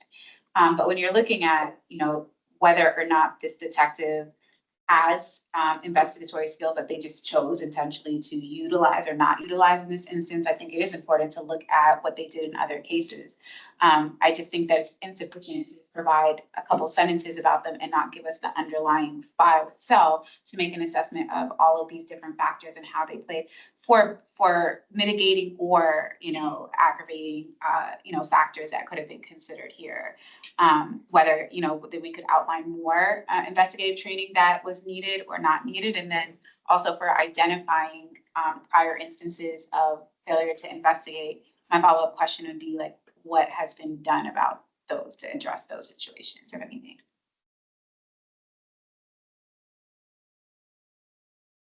Yeah, I still feel like I don't know how appropriate it is for us to consider that information when under very different circumstances we're meant not to. Yep. It's fair. Again, just because the door was opened. Well, right, but part of the door is open. Like we Right. don't have access to all of the information in order to make a neutral or, you know, Yeah. balanced comparison across the cases that like, we don't know what race they were, we don't know the Right. circumstances. We can assume, and we talked about this, that when you find a person deceased in their home, you're surrounded by other leads. You've got photos on the wall of family members you can try to track down. You've got neighbors you can talk to. You've got, you know, infinitely more documentation. And so, you know, we did consider that arriving on a scene and saying, you know, I'm not going to hold my breath because there's a lack of that amount of information is relevant. Right. But in the context, in the tone, in the time, it was our takeaway that the comment seemed to suggest that it was in response to the circumstances being actively explored rather than kind of taking into account. There were actually plenty of leads on site for someone to track down the family members. So I'm inclined to say I don't think we can consider the pattern because I don't think that we're authorized to do so. And just, But part of it for us is looking at the, you know, there's a very limited number of similar type investigations that this person had done. So what we were looking at, and correct me if I'm wrong, is, you know, what were the normal steps? What was done in other cases and how did that align? That's where we were looking at it. Yeah, And we should look at it. you guys are totally authorized to look at it, but when we have an officer with a complaint, we can't request or get access to other information about how that person handled similar cases. So That's their disciplinary history, though. what do you mean? Like, we don't have, we ultimately do have access to certain types of allegations that are included in their disciplinary file, but that is as a result of a sustained allegation. So if OPR sustains an allegation, then we will get a synopsis, and not the file, but a synopsis of just previous allegations within the past at least 3 years per the MOU. And that's located in the kind of like chain of command document that you'll get post-investigation.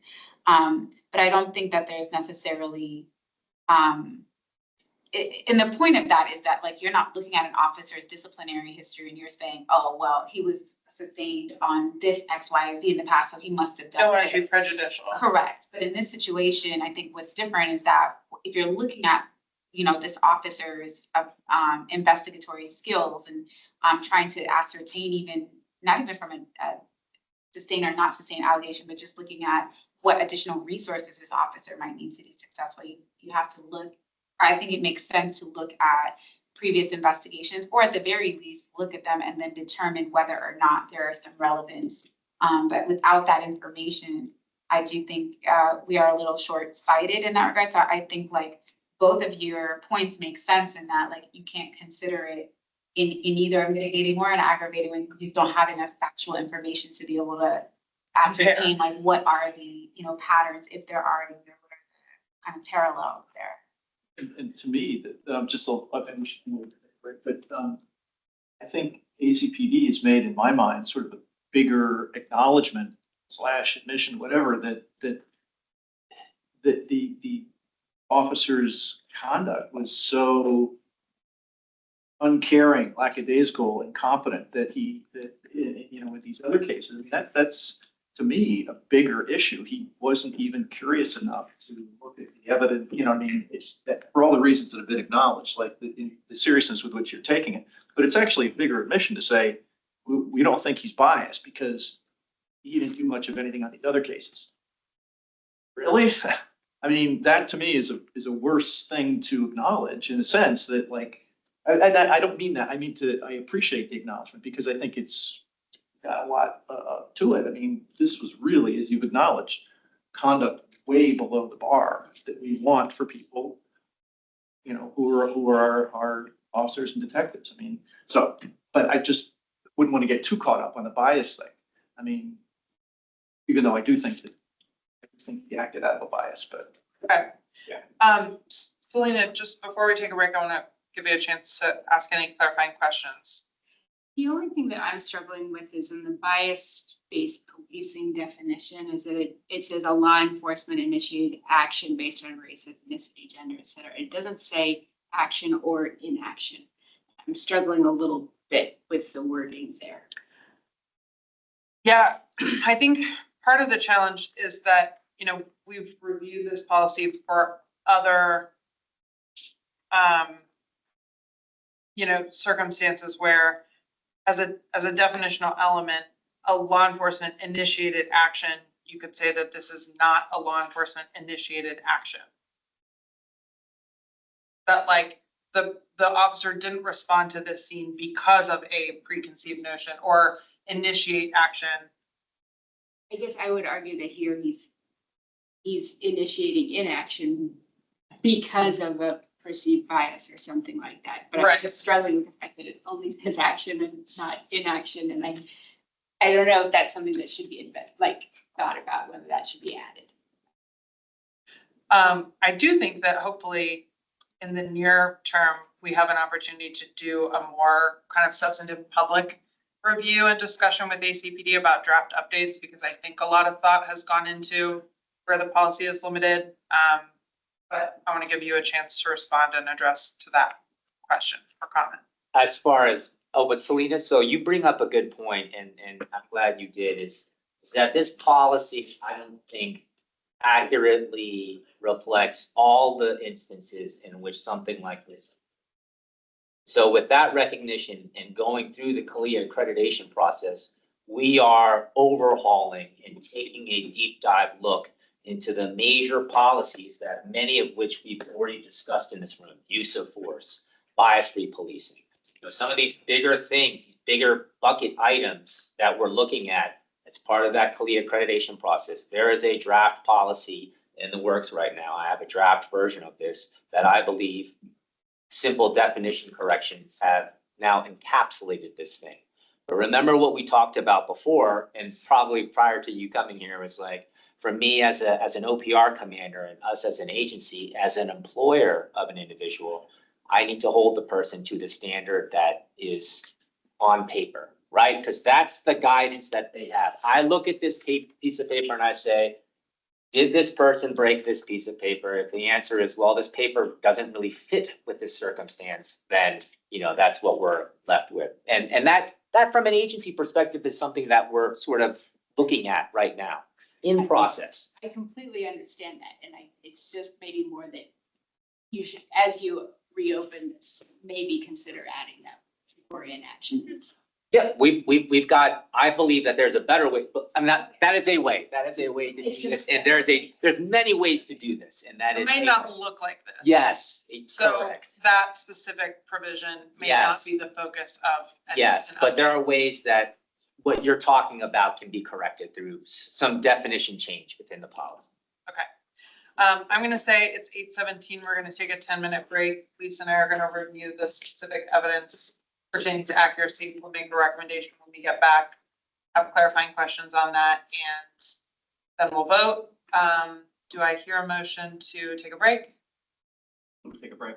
Second? Excellent. All in favor? Aye. Aye. Any opposed? Any abstentions? We'll take a break. 10 minutes. We'll be back at 8:28.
Okay, folks, I want to note time. We're a little bit over our,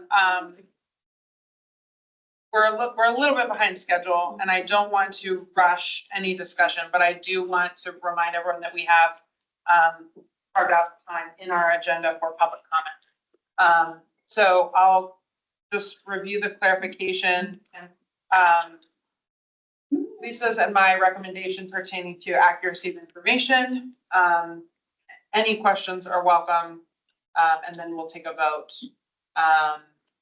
individually on each policy recommendation.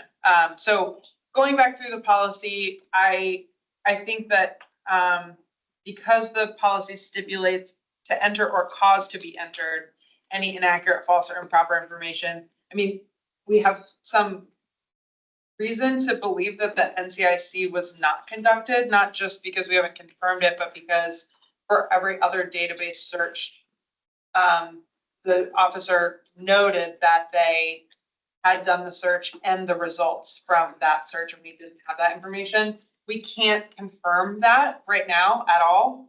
So separate from that consideration that it was the kind of attestation of all of these elements that caused to be entered into the record, that an exhaustive search was done, that we recommend sustaining the allegation of violating accuracy of information.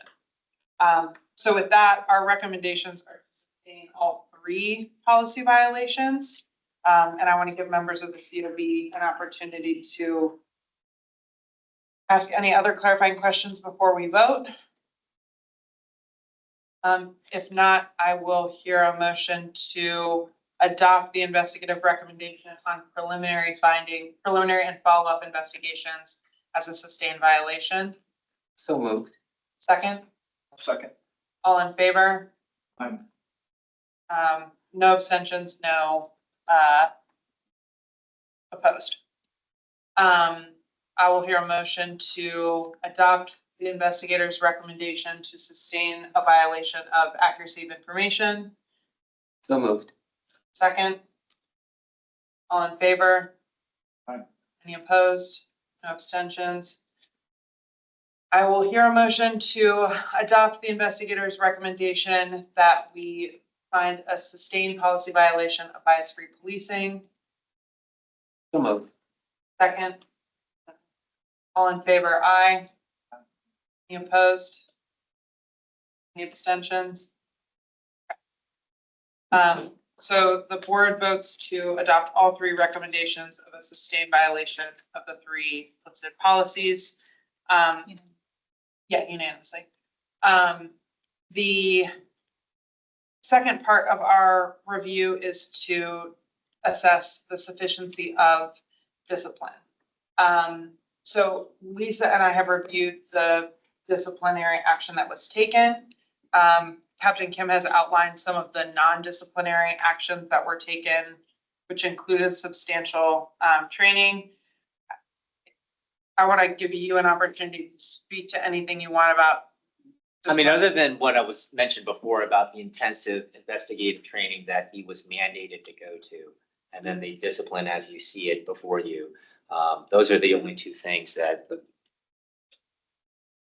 Okay. So from my perspective, and we're, I will. From our view, looking at the facts of the case and the 3 allegations and comparing our findings with OPR's and the IPA's findings, I think in general, if we were looking at just preliminary and follow-up investigations, the discipline seems like it was significant. It is, appropriate in the context of typical disciplinary processes. Since we sustained more violations than OPR, our recommendation is that the discipline was not sufficient.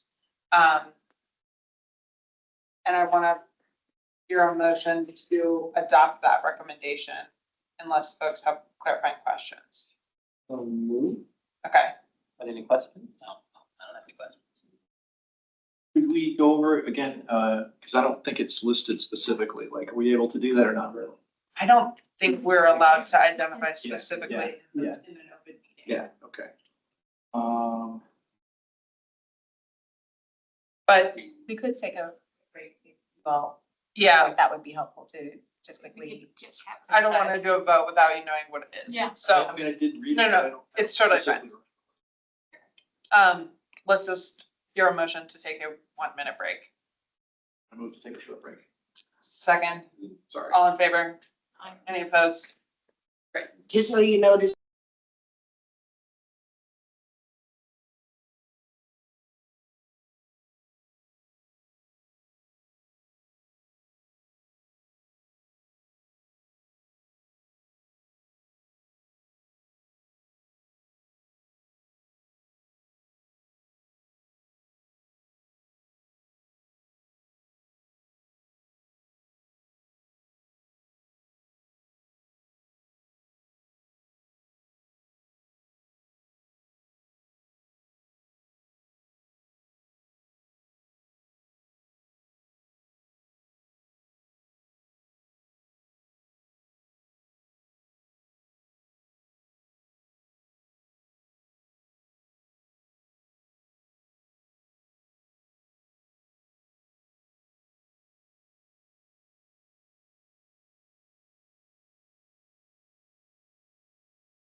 Let's see.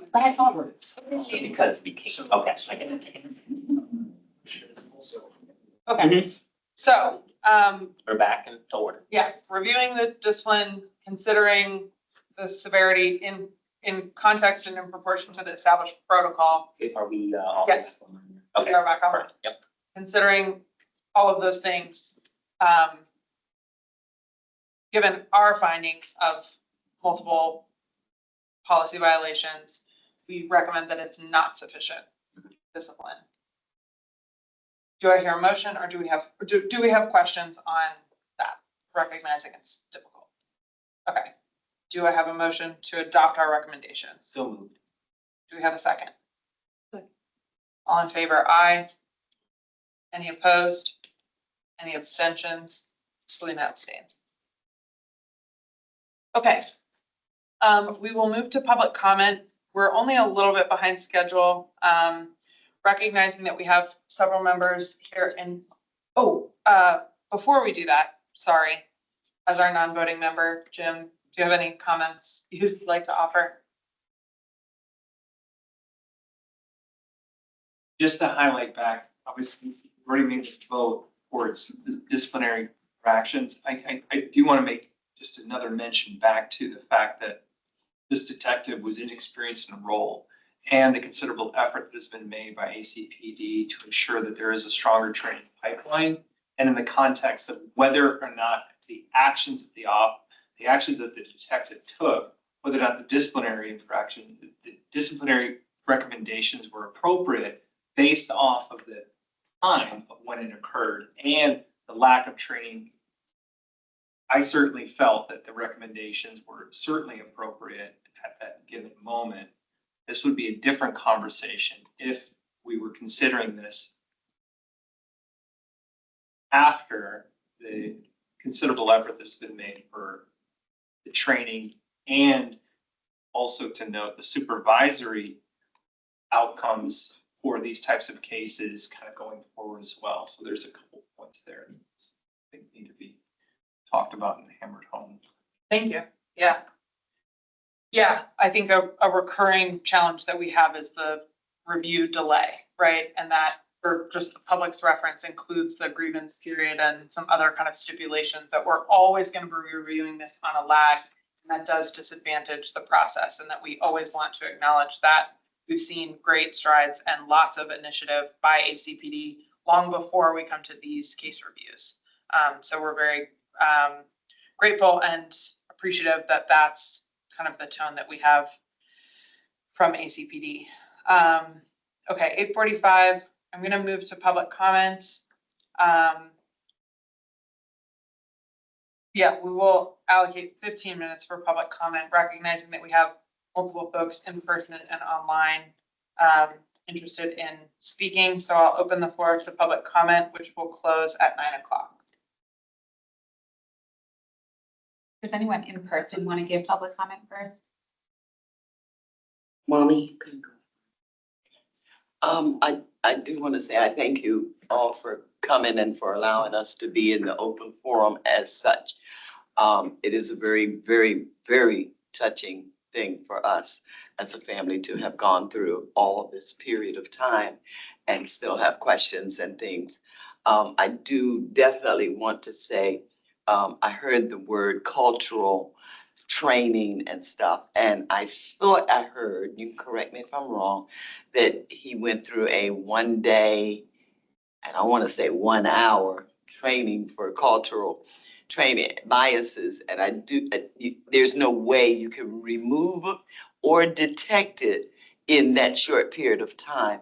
I even used ChatGPT just to see what it was suggesting. It was a long list of things.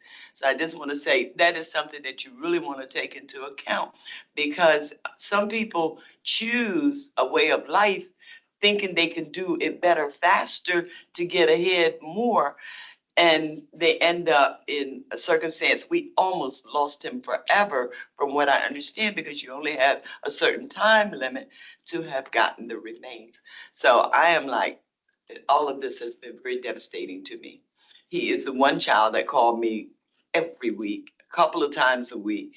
And to have missed that, I still have my sleepless moments, crying moments, because I miss it.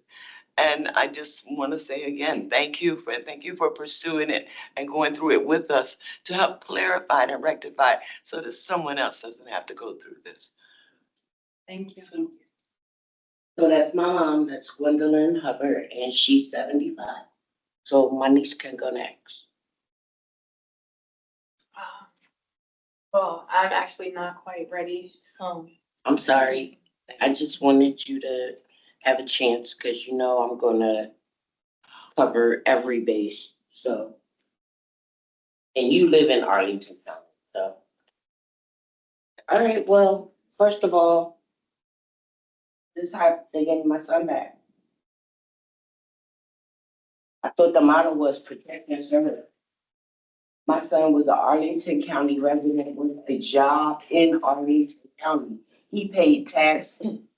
I lived in the same house for 25 years. You could find me. If he committed a crime, you'd kick my door down.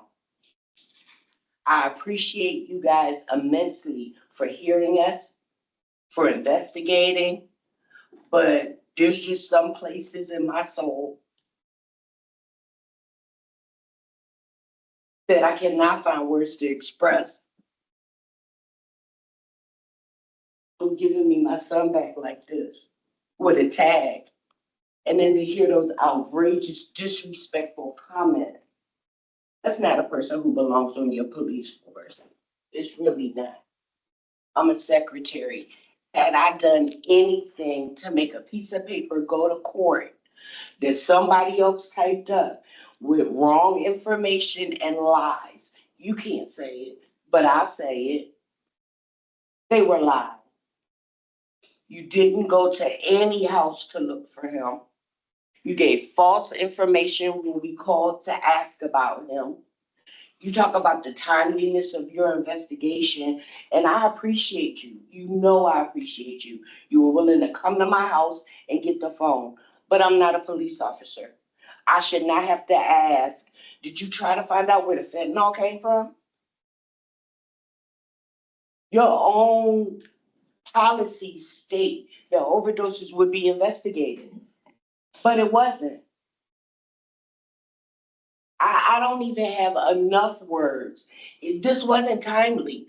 I called multiple times, talked to multiple people, filed multiple claims. I'm sorry, I'm taking credit for what my niece did, because I didn't have the bandwidth. I lost my only child. I'm taking credit for what my 75-year-old mother did. I have a niece on the phone right now, and people are raising their hands. They can't speak or show up because that's what he meant to us. In 2014, I lost my only nephew. He was the last boy child. We don't got nobody to look after us when we're old. He did our yards. He organized our houses. He has 2 daughters, and he was very present. He died with their pictures and their shop records in his possession. This is disgusting. It's not bad police work. It's dereliction of duty.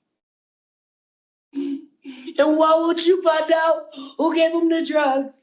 I watch TV. All the little white kids who overdose have people who sold them drugs to go to jail. Your defense is his 3rd death case? Well, how the hell did he get promoted?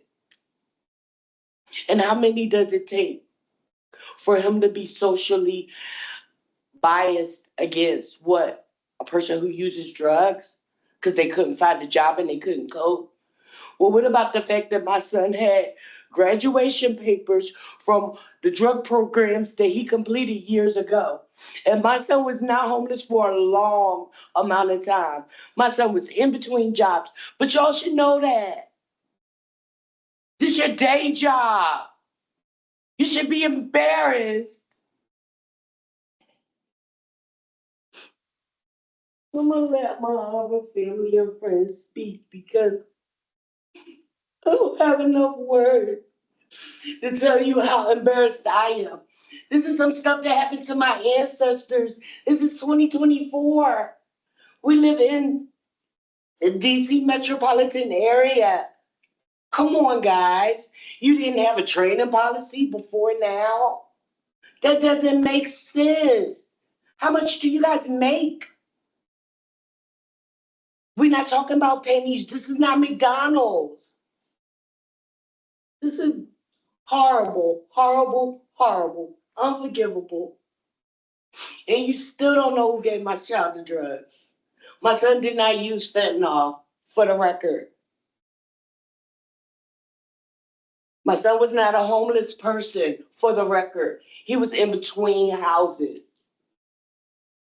My son had a 14-year-old daughter and a 5-year-old daughter that he took to all of their events, doctor's appointment, dentist appointments. I didn't raise him to be coming back to me in no damn box.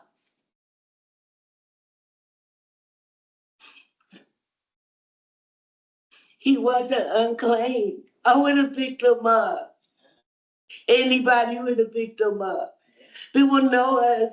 We serve in our community. We serve in our church. Somebody would have picked him up.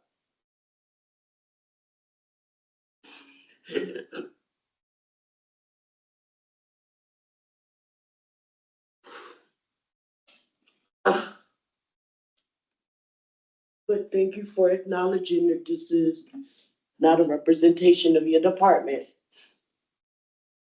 And thank you for making the changes. So hopefully no one else's family can go through this. Thank you for letting me be heard. Because maybe it can help us heal.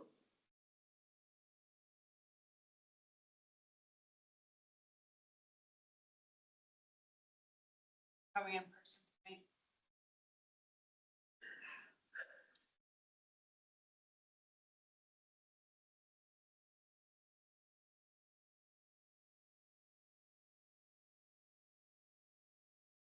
I don't think anyone here can really imagine what you're going through, but we're grateful to have you here in person to feel you together. Thank you. Would you like to speak? So, I think there were countless flaws, I think, tonight, as I'm taking notes. And I don't think I'm capable right now of going through all of it. But I see these countless inaccuracies going through the process from November until now. And it does feel like certain things were hidden and covered up. And if there's one thing that I can get out to say, it's about the accuracy of the affidavit. There's no possible way that the detective went into the databases and did not find any of us. The moment that I found out my cousin had passed away, I went online and I searched to try to figure out why they couldn't find me or any of us. And we were all there. We're there. My mom, my aunt, my grandmother, his father, we're in the database. We're all homeowners. We're there. So the accuracy of the affidavit is not. That's all I'm gonna say. Thank you. Thank you.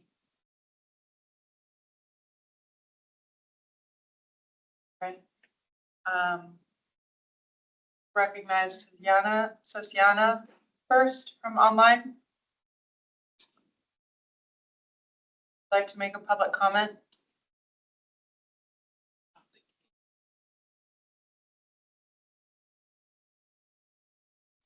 Hi, can you guys hear me? Yes. Okay. Yeah, so I just have a question. What system shows next of kin? Because everything I heard was about finding an address for the deceased. Sorry, I didn't hear that exactly. Which system is search for what? For next of kin, because Okay. everything I heard was about finding an address for the deceased.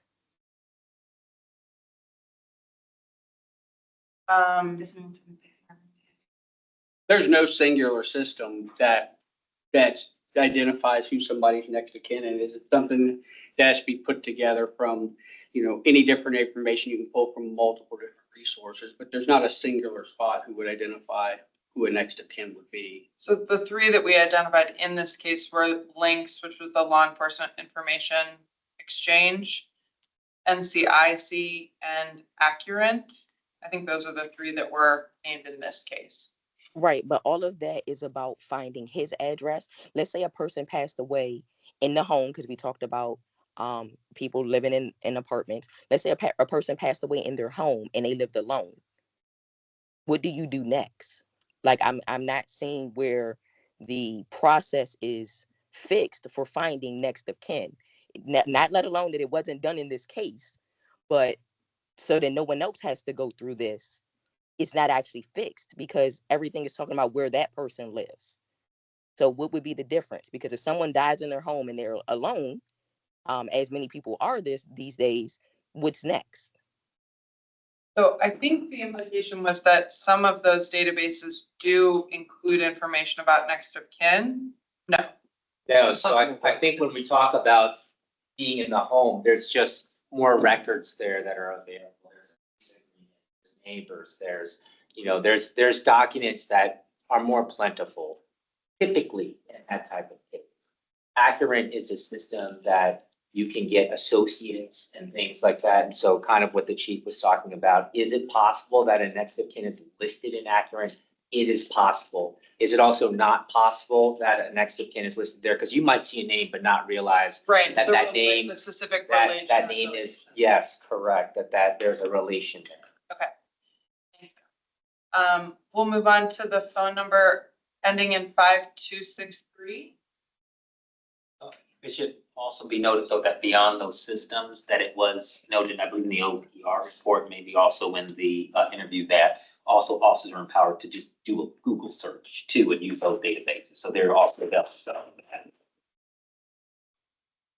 Hello? Yes. Okay. I didn't quite hear. Did you all decide on what the discipline was, or that there would just be more discipline considered? So we don't review the specific discipline in public meetings, but we review and recommend whether or not the specified discipline is sufficient. Okay. All right. So I guess I just have a comment from listening to tonight's meeting. And as a father of 4 children, I'm kind of disturbed that this person is still on the streets, still a detective, because it sounds like his attitudes influenced his behavior and his actions here. And he definitely didn't meet the standard. And so if he's not meeting the standard, in this case, how did he ever become a detective? And so my assumption is that he is a good officer or detective because they made him a detective. But in this case, since he didn't meet the standard, there had to be some type of attitude or something that influenced his behaviors. And he had many times to fix that, to correct that. But not only did he not go above the standard, he's below the standard. And so it just, these different trainings, the cultural competency, I don't think those are really going to make the impact that they need to make here. This gentleman just couldn't, express some decent humanity and understand that this is somebody's father, this is somebody's child. You can't give that back to them. So I think that should really be considered when you're talking about whether this person remains on your force, because there are families out there and he did not even make the standard. So all I'm saying is I really hope you all consider that. I mean, I was born and raised in Arlington, Virginia. I'm completely disappointed. And so I'm hoping this gentleman isn't on the streets right now. Cultural competency training isn't going to get it. He needs more than that. So I'm hoping that you all really consider what justice is for this family. Thank you for your time. Thank you. We appreciate your comments. Dr. Thompson Wise?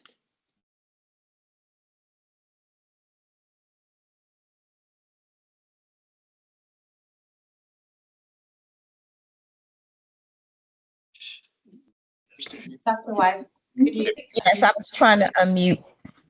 So my family said most of what I wanted to say. The part that I just want to add is that we already also had a plot that we had already paid for as well for my nephew's remains. And so, we pretty much are a planned family for the things that are important. We do understand there's 2 dates that we all have, one being our birthdays, but one being the day that we don't know the hour, but we have already pre-planned for those things. So where Tory was to be laid at rest, his opening, his closing, his plot, there's just my son there that has already proceeded before him. So, it's heartbreaking that we were proactive, that our family has these things in place, but we didn't get to have that proper releasing and closure on our end. Not seeing a body, it leaves the door open. It doesn't allow the family to grieve properly, which is why here we are a year later and we all can't even still have the conversation without showing any emotion. I second with my family that there should be some type of protocols in place for these things, being that we're in the United States. We're not a third world country, and there are certain political things that should be in place for things like this. Thank you. So I just wanted to say that. Thank you. We appreciate your time and participation this evening, and are very mindful of the loss of the opportunity to lay your family members to rest. James? Yeah. Okay. Yeah. I just wanted to say, I just got a comment. I think like from the outside looking in, like I'm a friend of the family, but like from the outside looking in, like Virginia, I feel like y'all really, really dropped the ball. And so I ain't gonna say Virginia. It don't look bad. It don't look good for Virginia, but those 2 detectives, I'm gonna put on my quotes, because like the guy said before, how can you be a detective and you don't really like do no detective work? Like one thing that's sticking out of my head is I think I don't want to misquote it, but I think you said something like if we can't find it, we'll do what we do. Like I wouldn't know how to take that, Right. So I just feel like it's just like it's the insensitivity of the situation. Like imagine if it was one of y'all people's, one of y'all Right. family members, something like.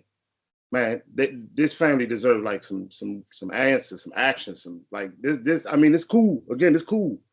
That y'all trying to investigate, but man, a training class that ain't no punishment for somebody being negligent about another man's life. You understand? So that's all I'm gonna say, and I'm gonna drop it there.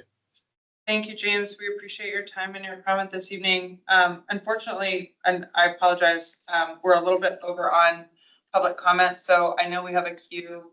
You're welcome to leave your comments in the chat while we proceed with the final agenda. So that will close out public comment for now. Mummy, we've got an opportunity for your report out, and then we'll do discussion.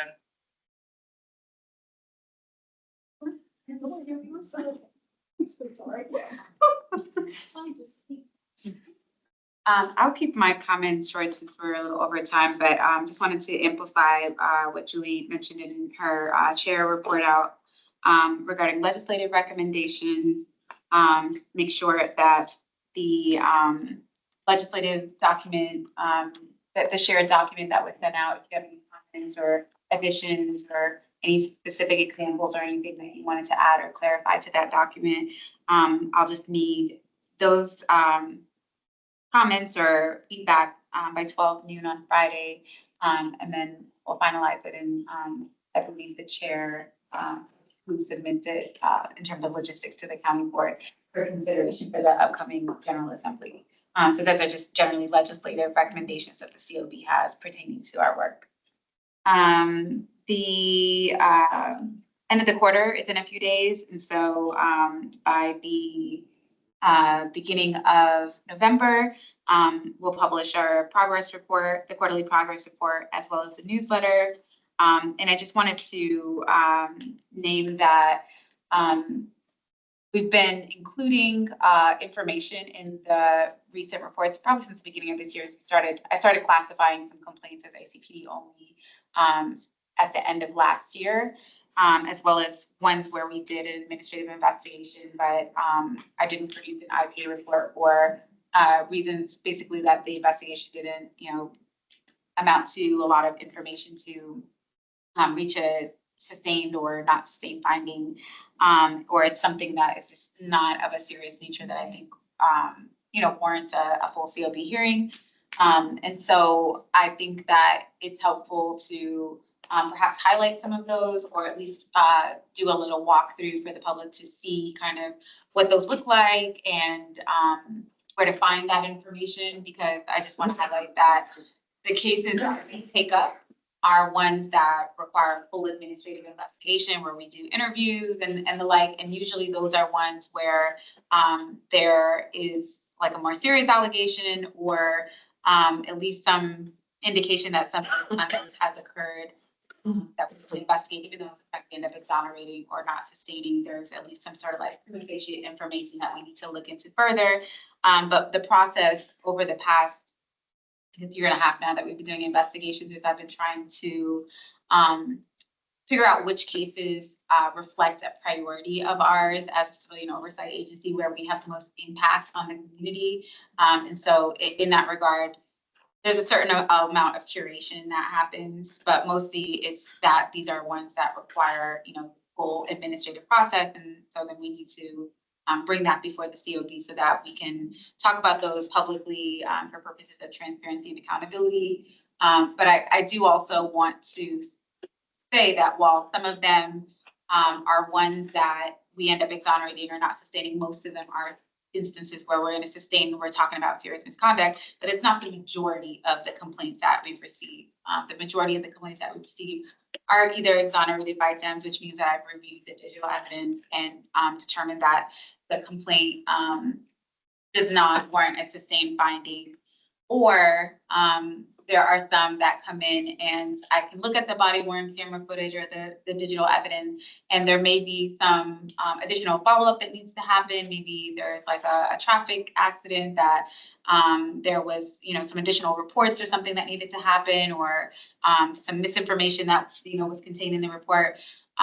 Those are ones that I've started marking as ACP only, because after doing these investigations for a year and a half, I think I know kind of where some of our priorities or our areas of concern are, or where we can make impact, but also I know that there are, I've gotten used to kind of what the investigative standards are from the police department, and there are areas where I think like there's not really much value add that we have in terms of how you can handle this investigation.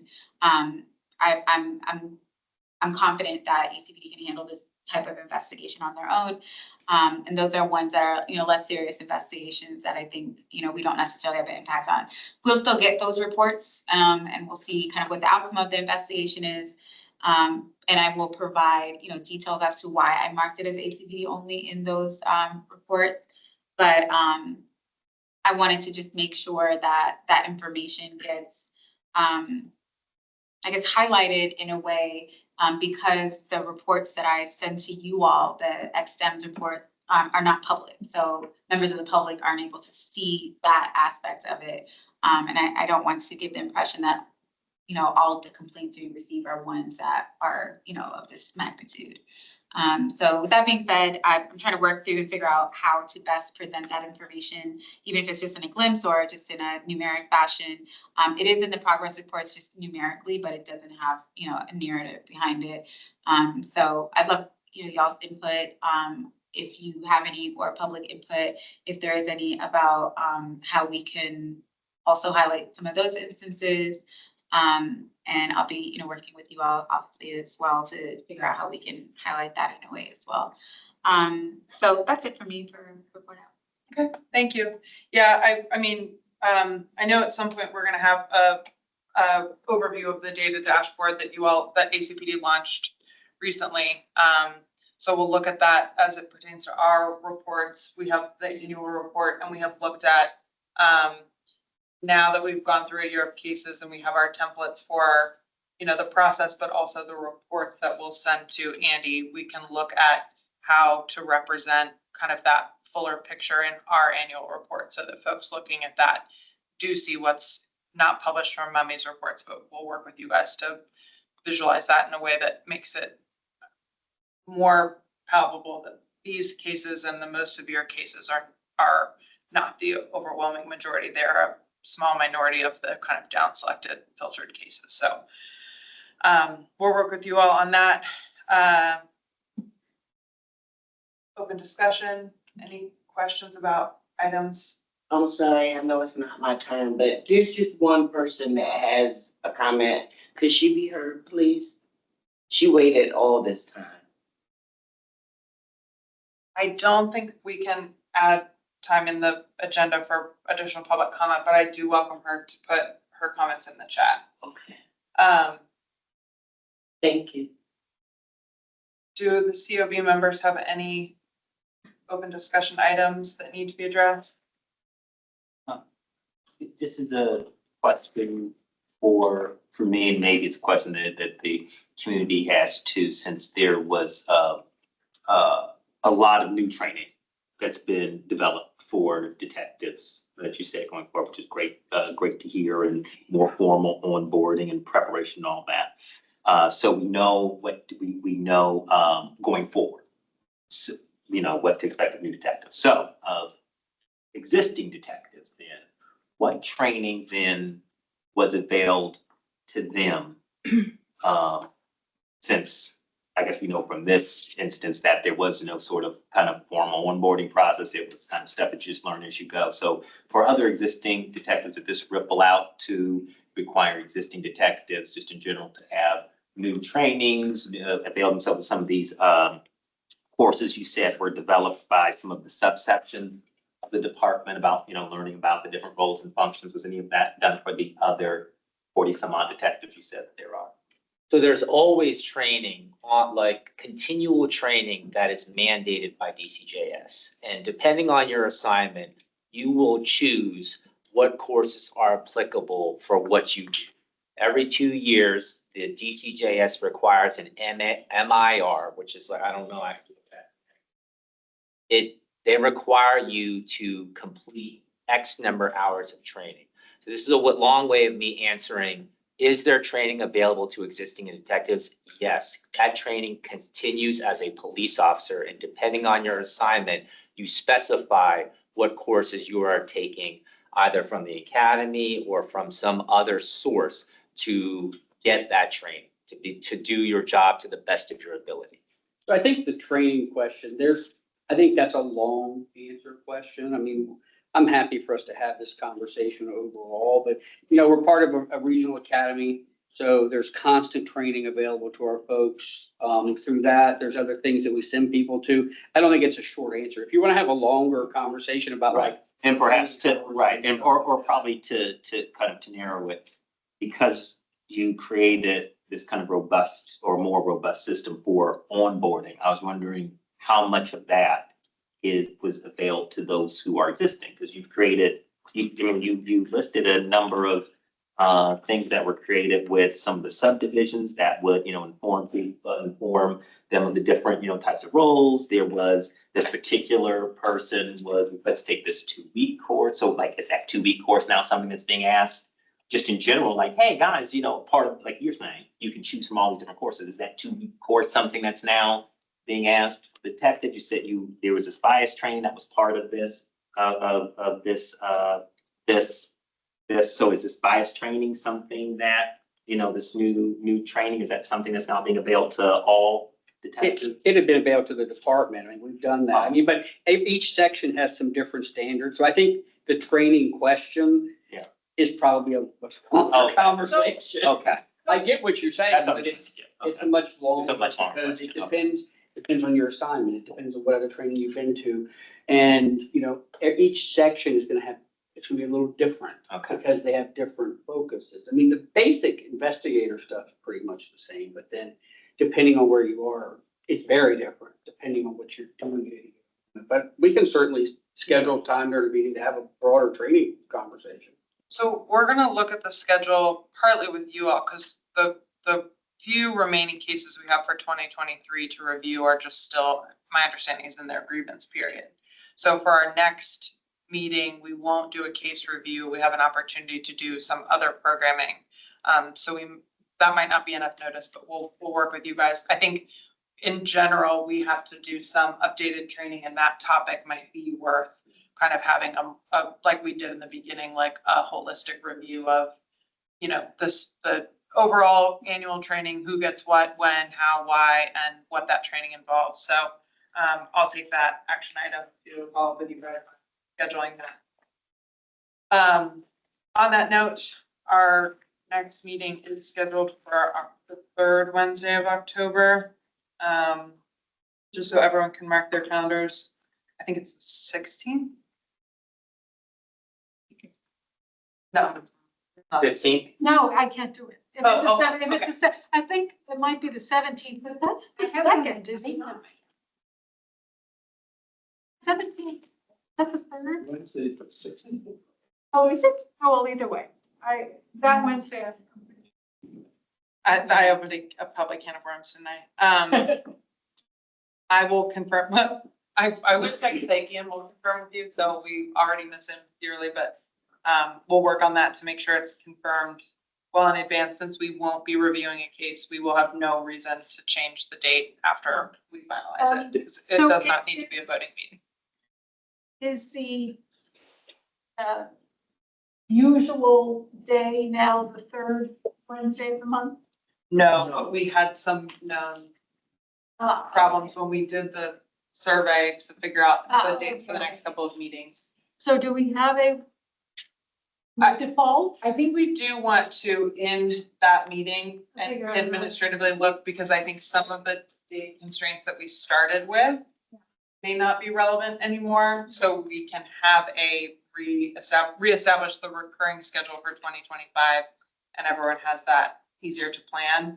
I mean, as I kind of said at the top of the meeting, some of this was availability, but it also, we also ended up moving meetings this year because we had, whether they were sensitivities or clarifications that we needed. So I think we do have a much more administrative kind of maturity to get through those processes. I don't expect we should continue to have those scheduling issues, except for and I'll plug again, we have a vacancy for a voting member. We really appreciate people helping us spread the word and look for candidates, because it is very difficult to schedule when we have to have a quorum of 5, and that only means one person can be unavailable. So, yeah.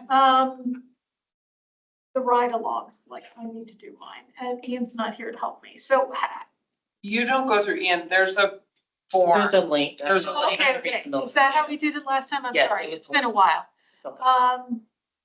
Can somebody tell me where it is? Yes, we'll be right there. Okay, I appreciate it. Thank you. Yeah.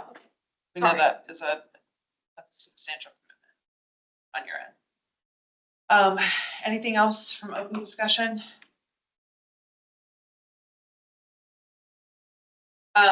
With a few minutes, I will reopen public comment, since we have time before the meeting ends. Yeah, I think that's a good idea. If there are folks online who want to add additional public comment, we have 9 minutes. So I think we had Ann Shepherd, James Younger, and Amy Stitzel with their hands raised previously. I know Amy and Ann have put comments in the chat. I don't know if Mr. Younger, if you would like to say your comment still, I'd like to recommend you so, or Ann Shepherd or Amy Stitzel, if you want to verbalize your comment. We have about 8 to 10 minutes. Hello, this is Ann Shepherd. Yeah. Hi, I put my comments in the chat that I I just wanted to say that I very much agreed with the commenter who, eh, eh, I don't think training sounds sufficient in this case because the statement made on the body cam, definitely, even to an outside, I just heard about these details today. And um, I'm shocked that someone could be that callous about any human life. And I certainly hope that someone who has that sort of bent is no longer on the police force. And secondly, we mentioned training, but even without training as a detective, if I was trying to identify someone and I knew that their property was available, I would know to look at their property.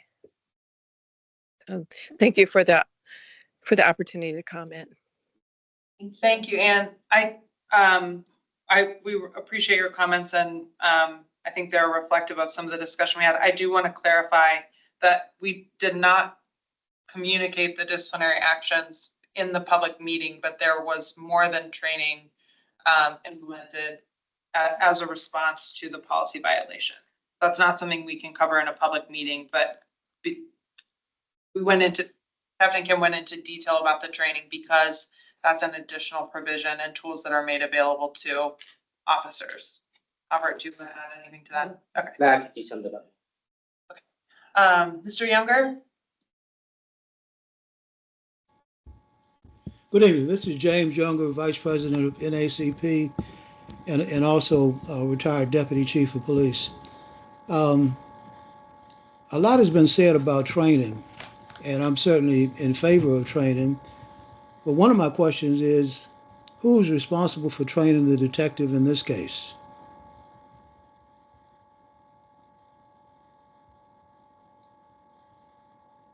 And the reason why I ask that is because I believe there are many cases where we hold the officer accountable, but we don't hold the person who supervised that officer accountable. So I'd like to know who's responsible for supervising the detective in this case? Who is responsible for training that detective?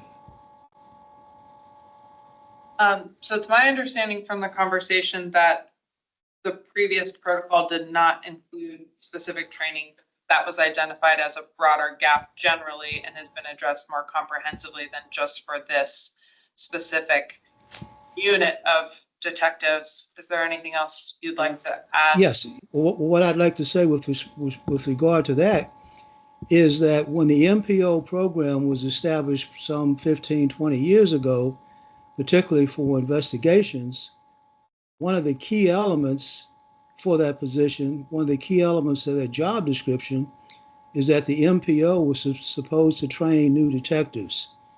I'm not sure why they got away from that. Obviously, they shouldn't have gotten away from it, but that was one of the key elements for that position some 20 years ago.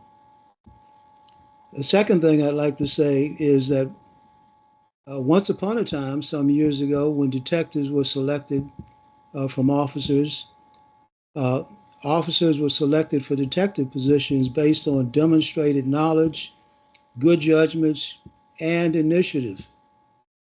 Now, obviously, this detective was not selected based on those particular factors because if he had been able to exercise good judgment and initiative, this wouldn't have happened.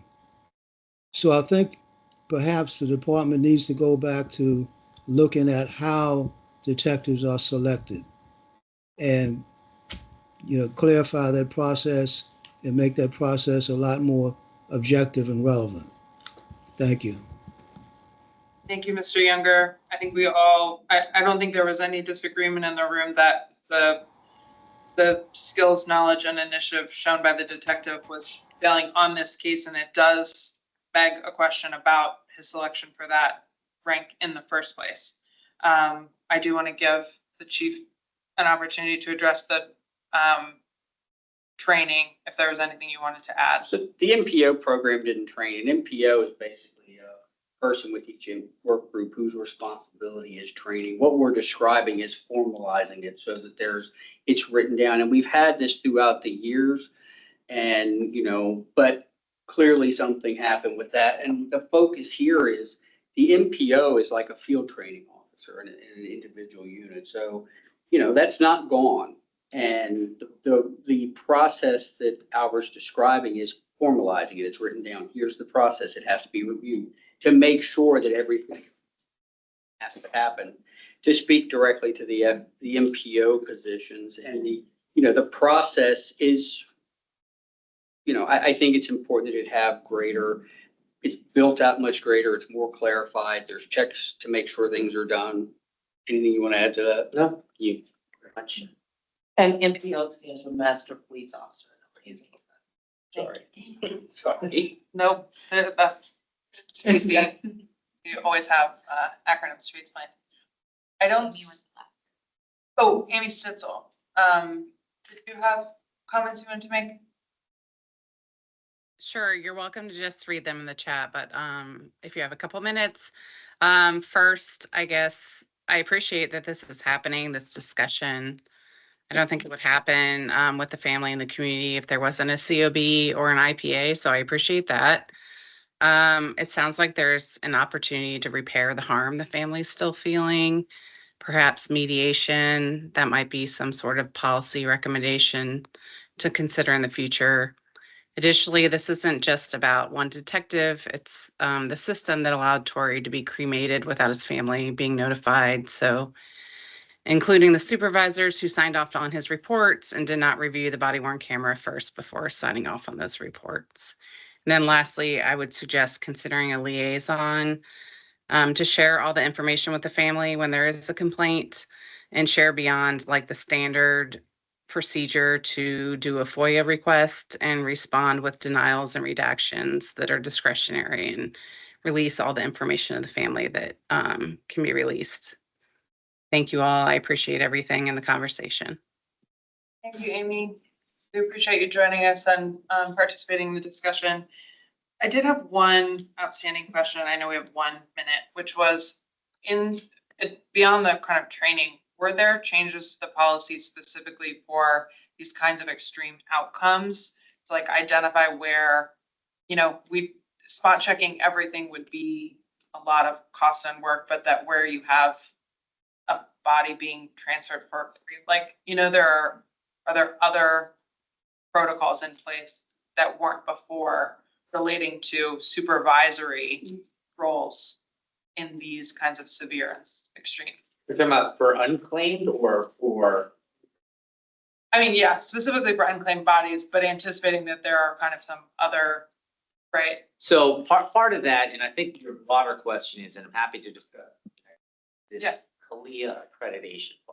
That's the overhaul of all the policies that exist within the agency to ensure that they're up to date, to ensure that we're meeting current standards, that what is best practices right now. And we have a lot of resources that we just onboarded, one of which is the IACP net, which has a list and a plethora of policies that are available to us to determine, who's doing what is it that, what does it seem like, that these other agencies are doing that maybe would work here in Arlington. And so I think this is just, again, kind of what the chief was going to, this is a longer discussion about things, but as it claims, as it reports to, unclaimed, I think I've gone over sort of the overhaul of how we look at that because of, what has occurred to make sure that this does not happen again. But part of the protocol that was put in for unclaimed people, a supervisory review specifically.